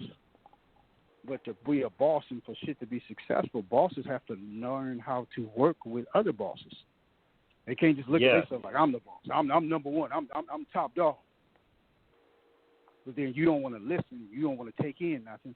Or either a person trying to teach you something, you talking when they talking. How you going to learn anything? So if you ain't willing to shut the fuck up, sit down, and process information, come on, man. You know what I mean? You want something else. So how can that possibly, a group or having anything like that, it's not going to work. That's like if you go into war, soldiers supposed to be, in line and in formation. Same thing what they got us doing is 6 feet shit and doing all that. That's military shit. And that's the shit for that social distancing shit is the shit for the 5G network and all of that shit. That's the shit that keep you. So therefore, when they do face, to recognize your face and recognize who the fuck you are, you can't be all in one bunch because then it doesn't work. You have to be at a certain distance so then they can zoop, trigger in on your face, boop, all your information come up. That's like 50 people being together with cell phones. Right. Who? How do you try? So, it is what it is. So it's like, after so long, your shit will be all out of formation. So you can't have a camp, you can't have a group, you can't have none of that if the shit is like off link, offline. Same thing like a band. You have to march together. One tone, one sound, one all that. You have to all be on one. If not, and everybody's just doing their own thing, and it's like, come on, man. How far do you think that's going to get? That's why you see most groups break up and do shit. Some people do self-destruction to themselves and fuck off shit. But then a lot of times it's about money, envy, like I said, or some form of competition. So we have to learn how to get past all that. Yeah, you raise an interesting point about it because I also look at how politicians do it. Like even though they disagree, like Democrats, Republicans, when it comes to making laws to suppress people, they come together. Yeah, they're going to come together regardless. All the races seem to come together except black people. I mean, you figure they got the same agenda. So you figure Republicans, Democrats, same shit at the end of the day once you cut the cameras off, just like wrestling. They all get along with each other. They all have the same goddamn agenda. Now, they're going to say they stand for something different. This person wearing red, this person wearing blue, which ties in Crips and Bloods. Same thing with the boxing situation. In the red corner, in the blue corner. Same shit, same way when they doing emergency type shit, and they put you in the red, blue, then come yellow category. So that red and blue is important to them. And they push that. So you figure, they come in, they're going to make it look like they don't get along. Oh, Republicans against this and they that. Ain't that. At the end of the day, they all stealing money. They all clowning. They all making up laws to fuck up one race of people. And to just throw every other race off. And turn motherfuckers against each other. Point is, you got to be able to recognize that shit. Yeah, we all live in the world, but we got to be able to keep our eyes open and do what we need to do. And unifying helps because it's strength in numbers. Without them numbers, what you gonna do? It makes it that much more harder. When you got unity in all different numbers, then that's what it is. Just like, okay, all them marching now, Look at all those different diversities of races of people. That's why it's successful. Because you got That's a lot real, of different man. diversities of people. Like, just let it be just black people by themselves. They going to find some way to fuck it up and do some other shit. Not necessarily even the black people. These are powers that be going to find a way that they not going to let that happen. They done tried it. I mean, look but each what time happened you with get the Panthers back in the day. Yeah, they're going to find a way to infiltrate or find somebody that's going to sell out to fuck it up. And as long as the blacks are not unified and they allow money and other shit to divide them and material shit to divide them and separate them, it's going to be bad. It's always going to be a problem. Yeah. Yeah, and I think people have to understand, Chill, at the end of the day, you always have to keep your eyes open about what's going on in all the circumstances and understanding that, there's always a bigger play in place, and you got to make sure you're not the one last in the race, seeing it. You always want to stay a little step ahead of everybody in it. Hell yeah. Hell yeah. So it takes the time. You got to pay attention. You got to study. You got to keep your eyes open. You got to watch shit. You got to do research. Yes. Keyword, research. Yeah, you got to pay attention. Shit is crazy. You don't pay attention, your eyes ain't open, you ain't tripping off nothing, you ain't listening, you ain't trying to research nothing, then you're going to be behind. And hell yeah, you'll be that last person to catch on. And that's what they call the yellow category that they put people in. Now, you said something earlier that I really wanted to, that really resonated, because me and King, we talk about this on air and off the air about the boss attitude, because, we have some people out there that get out there trying to talk about how they're bosses and how they do this, that, and the other, but, everybody talks about the levels of entrepreneurship and, ownership, but don't necessarily have the discipline in terms of what it takes to really be there. How important is it for people to have the humility, the respect, and the understanding of the progression that come being in charge, as opposed to just trying to assert yourself as being that lone and superior authority over everybody else? Well, shit. Number one, you got to be willing to, like I was saying, you got to be willing to listen. Even for a person to be a boss had to take orders from someone to become a boss. Then you understand more, you appreciate it, and it's more respected. If you it's a lot of people trying to nominate themselves to be that, and they not that. They didn't get approved to be that. But then this is what they walking around saying they are. It's like, of course, anybody can be the boss over themselves. But how you going to be able to be the boss over others and lead others and teach others if you're not willing to take information in yourself? You really expect somebody else on the outside to listen to you? Right.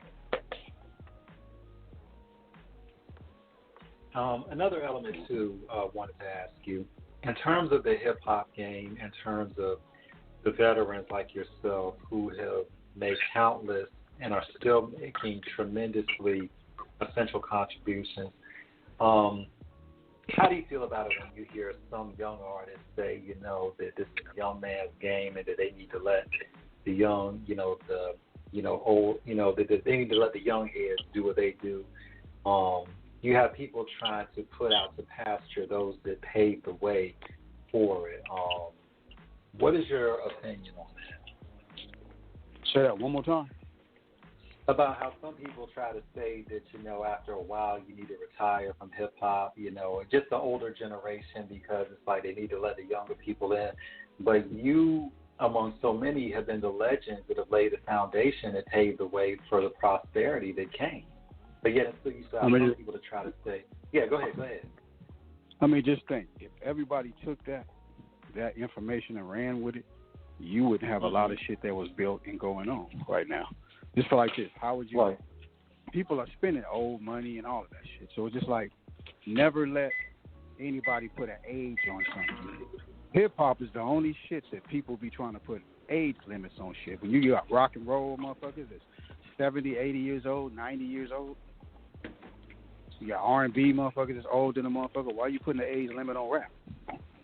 Right. You ain't never too old to do anything if you qualified and got the skills. So if it ain't nobody else that can do it, and you got this person doing it, I don't give a fuck if you 70 years old and you rap. As long as it's tight and the music is quality, what difference do it make? Mm-hmm. Why would you Real pay talk. And who's the person That's that's real. saying that somebody needs to retire?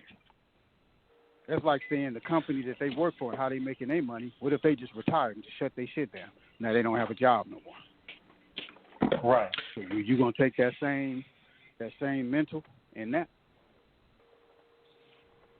So just think. You know, a lot of younger people be saying this and saying that, and they talk about the people that's too old, but it's like, come on, man, you getting signed by old motherfuckers. You spending old money. The people that's running them fucking record companies and niggas old. They not young. I ain't seeing nobody young do shit. That's a dope. The nigga that own the car companies right and car companies and motorcycle clubs and AT&T companies and your electric company, your gas company, those old motherfuckers. Those ain't no young motherfuckers. How come we the only ones? How come we the only ones that don't have respect for our people? Because that's the slave mentality. Because we was divided. That's why. So I mean, they took the love and fucked the love off. So it's like it's hard for certain black people to see love through other people. A lot of them don't even have love for themselves. So if you don't have love for yourself, how you gonna have love for other people? You not. That's that slave shit. That's that divided shit. And they divided the woman from the man and the woman from the kids, and same shit they trying to do now. Same thing with the COVID shit. When they want to do the forced vaccinations, what you think they're going to do? They're going to come door to door, making everybody do it, whoever they come with, and they say, for instance, they say the mother got it. They're going to separate her from everybody else in the house. If the mother and the father got it, they're going to try to take the kids out the house. That's what a lot of people ain't paying attention to. And those are laws that they're trying to pass. Every single time they give out stimulus checks, that's what they're trying to pass. They're trying to sneak them laws in. So y'all better pay attention divide to and that. conquer. Hell yes. Y'all better pay attention to that shit because they coming with it. It don't matter who the fuck the president is. It don't matter whether you vote for Biden, nigga. He's going to push to be forced vaccination.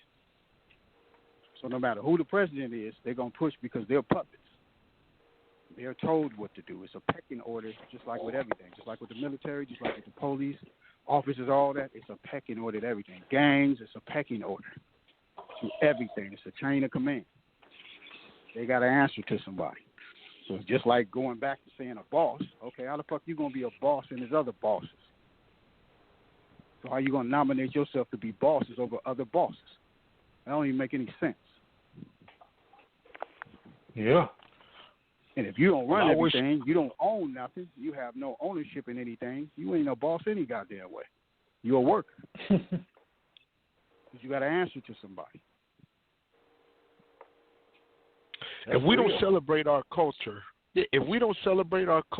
who is going to celebrate it? If we all vote to deteriorate us within a 1 year lifespan or 2 day lifespan, how we gonna ever build anything? Because we constantly in a destroying mentality. That's the part that kills me. I'm sitting there going, I hear people say, you too old, you too this, you too that. I'm going the same thing as Chill.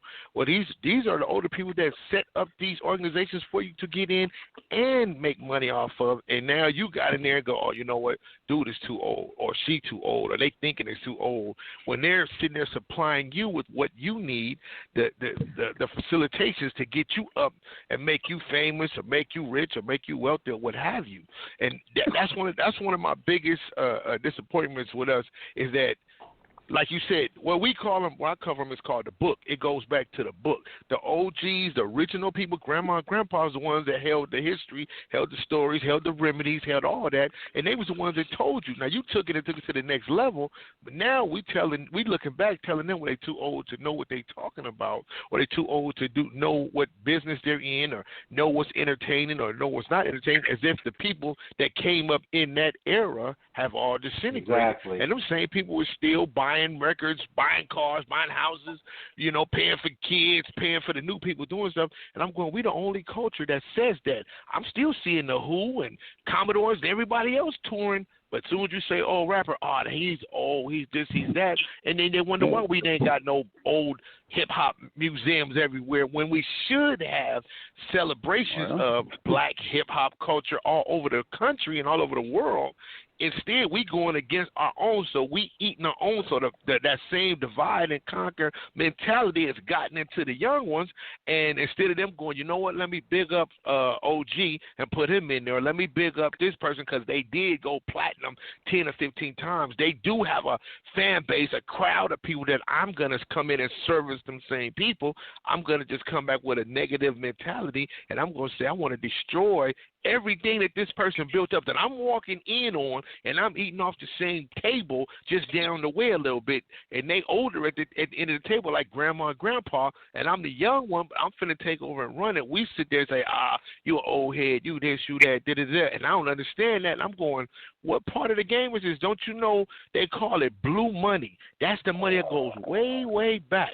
And I look at people and I'm going, this old money that you talking about, old head got the old wealth and the old knowledge to the old money. So why wouldn't you put them up, celebrate it, put it in a situation where you go, you know what, my grandpa and my pops and moms, they like this dude. I liked him back then, but I got my crowd, but I still pay homage to him. Ain't no rap nigga on planet Earth that did never like Michael Jackson or Prince.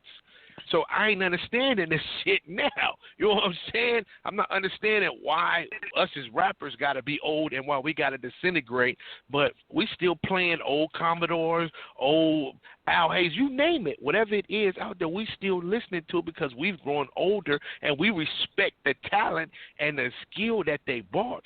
So it never went away. It didn't have a shelf life. It's 2 weeks over. It's a year older. And to me, I think that's the industry telling these kids to promote that type of genocide amongst them own self, because it's just a small form of genocide to tell one younger black person to dislike an older person is the same as being prejudiced of a lighter or a darker skinned person or a different ethnicity for no reason.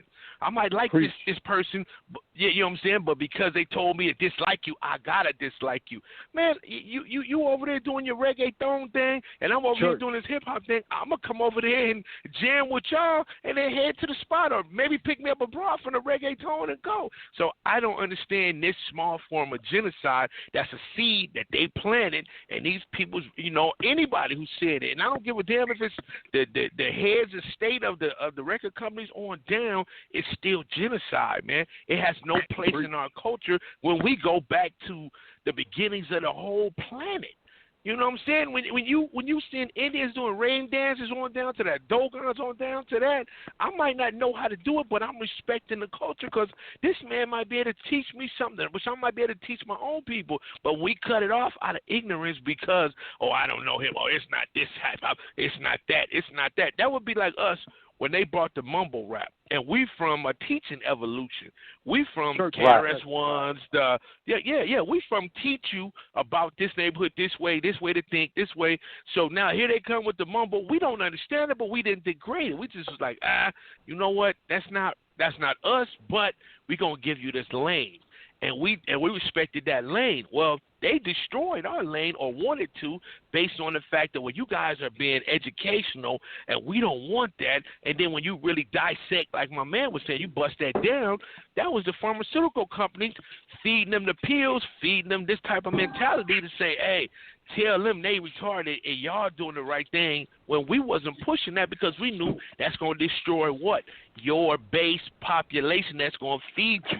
If I feed you these pills and feed you this dope and then you flood that to your community, now your community ain't got enough money to buy your record or go to your concert. It makes no sense to me. You know what I'm saying? I'm like, I need these same people to go get a job, go to the job, listen to me on the radio. I need the people to get a job at the radio, to support me on the video, to support me at the concert. It's a full-fledged cyclical circle, but instead I'm going to say you an old head or you this or you a white or you this or you a purple. Or you, man, it's more white people jamming hip-hop than ever. Back in our days, they were skeptic. Oh, well, now they over here with us. They like, hey, you know what? Moms and them was on BS. We feeling this, and I appreciate it. If you feeling that, then come the rest of the way. Stop being scared. Come the rest of the way and get educated on your black populace. We do not hate people to be hating. We hate racist people that want people under some type of submission, which that's not humane. Those are not even humane ways of thinking. So when I see people that think that way, I'm going, are you on some third world, what the hell? You don't want to see, you don't want people to have decent water, food, clothing. These are the basic things that's promised to you by birth.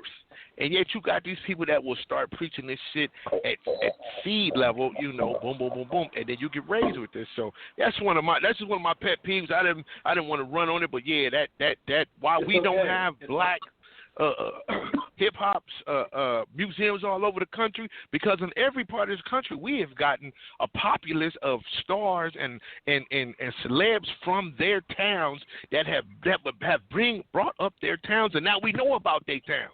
We know about Nelly and the St. Lunatics. We know about Georgia and Ludacris and everybody that's there. We know about this. We know about Compton. Only reason we know is because the spokesperson from there, just like Melly Mel did with the message, the spokesperson from that area brought it to the world, and everybody went, okay, that's what it is there. I'm going to go visit there because this, that, the third. You know what I'm saying? So, but now it's like it's taboo to be that, when really moms and them used to travel to the south and to the east and to the west and to the north to visit your family. I was doing some history on this, and I'm running off, but just really, we all family. And the hate got to go. If we don't unite, we never going to win. We the biggest populace of money earners, spenders, and all that, and we find a nitpicky reason to not like you and not like you and not like you, and I don't get none of that. All that's like out the window. I don't care how you smell, what you look like. Hey, are you friendly or are you not? That's all. If you're an asshole or you not, that's the only. All the other that shit, I don't care where you from. I don't care which gang you claim. I don't care when you got to the planet. Are you cool? Are you an asshole? What? That's it. And all the rest of that shit is out the window, because I know black people that don't like black people, white people that don't like white people, and Hispanic. Everybody in turn don't like each other. So it's like, get over this. Let's move along and get together, and especially us black people, we the number one people that need to figure out how to get over the bullshit. What color his hair and her dress? That's that light skin, dark skin shit from way back. Stop it. We too old for that. We too far down the line. We in the melting pot is too big, and we too varied as a culture of people. We in everybody's backyard because we were the first people here. So to hear you don't like him or her is retarded to me. When we the people that set all these different cultures up, it don't make no sense to me. I don't like you because he's a British, or he's a this, or he talks funny. That's they say that's the spice of life. Differences, opposites attract. So that's why you got white, black people, this and that, people together. All these people, that's the whole game. And if you listen to Chuck, Cube, and all them, we all preach the same thing. And we used to have a whole lot of pro-culture people that preached the same thing. And they erased it because they started seeing people uniting and becoming one, and they didn't like it. And we grew up on that. We grew up on all that different. It wasn't just gangster rap for us. We listened to more of that from our moms and pops. You understand? So to see it all one or two sides, they killed the game. If you remember when we grew up, there was Bud Fest, the Coors Fest. All these fests had a trillion different artists on there, and all them different artists brought something to the table. So it was a full concert, full day, full event. You got educated. You got to shake your ass. You got to gangster out. You got to do everything all in one concert. Now that's all gone because we want everybody doing this or everybody doing that. And this way, nobody gets educated. The populace is still the same. You know what I'm saying? And we came up with Melly Mel. Nobody knew this is what it was until he busted down. Then everybody else came in and started speaking on it. You know what I'm saying? I'm not saying he's the originator. I'm just saying he came in with a message that set in with a lot of people all over the country, Fat Boys, everybody. You know what I'm saying? Sugar Hill. And then that's when everyone. You remember back then? That's when they said rap was a fad. Remember? It was going to fade in a year. Now it's on Disney. It's here. It's there. It's more rap white fans or all culture fans than what it was before because nobody wanted you to like what? That type of music. They said that that jugga, that boogie, the boogie, the music, that African beat that they was really patting their feet to. They didn't want you to like it. Now they feeling it. Now they going, okay, it wasn't that harmful. No, it ain't. It's going to make you dance. It's going to make you almost drunk, inebriated to the feel because of happiness, that light-hearted, happy feelings of dance. And then we went through all these other cultures, like Chill was saying, Egyptian Lover. That ain't nothing but alternative. We had that in L.A. way back. We had that way, way back. So when it came back around again, we looking at it like, that's Egyptian Lover. All that shit, and we had that. And but we had a respect for it, and we still do now. So the game was just so twisted. I just wish the kids would come in. And I wish all the elders, all the senior rappers, and all the people would get down on the educational because what they don't know, they just going to run off until somebody hits them with the brick wall of, hey, this is really you. This is just you, the older version. You going to be the older version soon. What you going to look back at the kids that want to shoot at you? For what? You gonna get great, so stop it. You know what I'm saying? But it's just way out, man. But that was the one point I had to get on, man, listening to Brother Preach, both of y'all. That was one of them ones I had to speak on, man.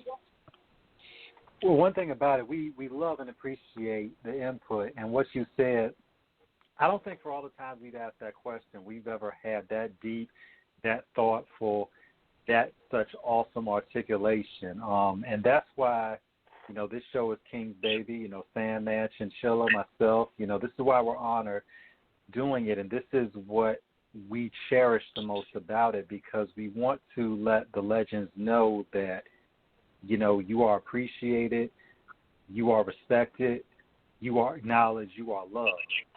And for your contribution, there is no culture without people from so many areas and regions and all over the world that have contributed to it. And we just want to be able to continue to do right by the culture in terms of letting everybody know, giving the proper amounts of, gratitude, education, and acknowledgement, not in that order.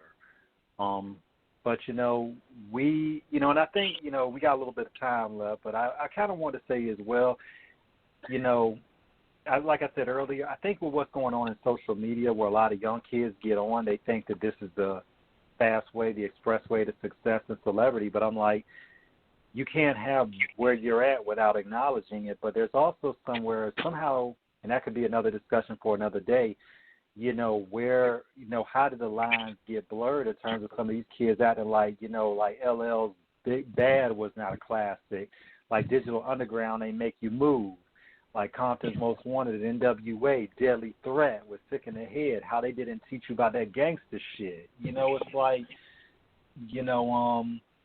it all comes together. Exactly. And there's more than, and there's more than, I understand as the culture progresses, as it evolves, it's going to be different. That's called change. But it's also understand the staples, the stalwarts, the foundations, they're really formulated and created what we have now. And I would tell the young kids, I'm like, there's more than Lil Baby, and Young Thug and Lil Yachty and Gunna and all these other artists. I'm like, if you like them, that's what you like. But I'm like, there is more outside of that. You do know that. Yep, you're right. But yeah. Man, this is crazy, man. This is almost time to wrap this thing up. But it's like so much game we got into. We cover like 15 different topics in the 2 hours. I know. We got to hit them with some music. That's why it's a blessing to have you guys up here. Yeah, it's called blessings, baby. It's called blessings. It's called blessings. Yeah. So we have to do a part 2. Oh yeah, we're gonna hit them with the sequel. When you want to come on. Yeah. Just say the word, man. We'll make that booking happen. For sure. And we just gonna go from there. But in the meantime, we gonna be on lookout for that album that you're gonna be having coming out. Hopefully we get a Lench Mob Reunion album. Yeah, we're going to get that. You're going to get the 3 albums. You're going to get the Sonny Black album. You're going to get the Rilla album with Smooth O&E and Bruce Bugsy. You're going to get the J Money album, the Zulu album, the Billy K album, the Sadiq the Mouthpiece album. You know what I'm saying? That Grizz, a.k.a. Mad Pub album. It's going to happen. That Red Rum album. Shout out to Derek Guest from the CPT. You know what I'm saying? We doing it like that. We doing it like that. DJ Cass, Ken from the other end, L Dub, B Tremendous, Lansky for the Mask, all that. Trey Bellows, Skip Townsend, Lehigh, Medusa, Doggy's Angels. Got to say free JD. Got to say thanks to the big dog Q. Got to say rest in peace Shorty. Nip, everybody we lost, definitely all the protesters and all the, just it's been a rough one. I'm saying blessings to everybody. Thank you for the platform to let us speak on. And bro, anytime you want us, bro, we here. And like I say, it's education is going both ways. I'm quiet because I'm listening to both of the feedback and the feedback from the people because we all are the culture. It's not one-sided. We all are the culture. So whenever someone throws something into the stew, Mama said, we all say, damn, Mama made that good. She threw another chicken bone or goat or whatever up in there, and we all like it. So that's the culture, man. Thank you, brother. Blessings. Yep. Shout out to Gabe D from the LBC. So, I mean, we in here, man. We in here. Yeah. How much music can we get in? How much more music can we get in? Man, look, as much as y'all want, man. Matter of fact, we're gonna end the show with one of y'all joints, man. For sure. So, yeah, we're going to see y'all. Be sure to check us out on the special Monday night edition. We got Rampage, the last Boy Scout from the Flip Mode Squad pulling up tomorrow night. Be sure to tune in 9 p.m. Eastern, 6 Pacific, 8 Central Time. We gonna be out there. Big shout to the Lench Mob, Platinum West Queens, all that. We gonna keep this thing pushing. You heard? Yeah. West. Lench Mob. Yeah, all day, every day. Every day, all day. It's a full-time jack move. Chili chill, yo, homie, make the track move. Respect for the players, no love for the haters. 'Cause you didn't make us, so you could never break us. Respect for the players, no love for the haters. 'Cause you didn't make us, so you could never break us. Hoodology 101. Do your thing, even have your fun. When it's time to get down for a crown, street knowledge really breaks it down. Hoodology 101. Do your thing, even have your fun. When it's time to get down for a crown, street knowledge really breaks it down. That's making the track move. West Coast, that's an attitude, and you ain't never seen a better dude. Chili chill, make the track move. Chili chill. That's making the track move. West Coast, that's an attitude. And you ain't never seen a better dude. Chili chill, make the track move. West Coast, West Coast, West Coast, ah. West Coast, West Coast, West Coast, ah. West Coast, West Coast, West Coast, ah. West Coast, West Coast, West Coast. You wanna know how the West was won? How we never left the pad without packing it. How we kept an exit open till the damage was done. How we, West Coast, and represent where we from. If the 6 weigh the ton, it can shake the earth. And with the event to hit the ground eventually curved, you have the nerve to try to do what we've been doing for years. If I catch you slipping, dog, I'ma clip your ears. Put a leash on the straight. From Chili Chill to Dr. Dre, the West wasn't built in a day. Started from K-Day, and Uncle Jam saw me. This West Coast DJ set off and said it for me. Said it before me, but never like this here. The reason why the Jabos and Tims disappeared. The reason why your rack so blue. The reason why you be like, what's up, gangster? What you trying to prove? Chili Chill. That's the making the track move. West Coast, that's an attitude. And you ain't never seen a better dude. Chili Chill, make the track move. Chili Chill. That's making the track move. West Coast, that's an attitude. And you ain't never seen a better dude. Chili chill, make the track move. Respect for the players, no love for the haters. Cause you didn't make us, so you could never break us. Respect for the players, no love for the haters. Cause you didn't make us, so you could never break us. Hoodology 101, do your thing, even have your fun. When it's time to get down for a crown. Yeah, chili chill, come down, throw it up, throw your hands in the air. Guns in the air, smokers in the air. Nigga, we don't care. Hands in the air, guns in the air, smokers in the air. Nigga, we don't care. Throw your hands in the air, guns in the air, smokers in the air. Nigga, we don't care. You can get plugged cause I'm bugged out. Niggas get drugged out, slugs in this mug, nigga. That's how it turned out. Been sitting on my brain like fuck 'em. No way to release it, so in the midst, I just bust 'em. Tussle with a mental state of thugging and crime break. Muscle through many states, fishing with live bait. You just a lightweight, talking like you got it locked. Flossed out up on the block, showing off you're not. They get you nowhere, but a couple cold stares. With pistols drawn on the Bama, cause we don't care. We real bitches with it, leave you with stitches in it. I spit a phrase, get you blazed, cause my niggas with it. You cats the soft part, playing that bitch part. You like the shit start, me, I like to hit hard. I'm from the West Coast, with all the best toast. They get it, get close, leave you with strep throat. They call me crazy low, beefing I might provoke. Get at you toe to toe, so you ain't a joke. Hands in the air, guns in the air, smokers in the air. Nigga, we don't care. Hands in the air, guns in the air, smokers in the air. Nigga, we don't care. Throw your hands in the air, guns in the air, smokers in the air. Nigga, we don't care. You can get plugged cause I'm bugged out. Niggas get drugged out, slugs in this mug, nigga. That's how it turned out. Terror dome, nigga. It's the assassin with hollow tips pointed at your Pendleton. Stacking an advocate for busting an automatic weapon. Empty the clip, lose the heat and keep stepping. No fingerprints, no evidence, no elements I deploy. Seek and destroy. Creep with the heat, tuck heat for your boy. Niggas that try to clown, I got toys. Off the hook and off the chain. I spit it like I mean it, these niggas can't gang bang. Triggers are crooked, niggas are hooking. The streets done took me under, I'm over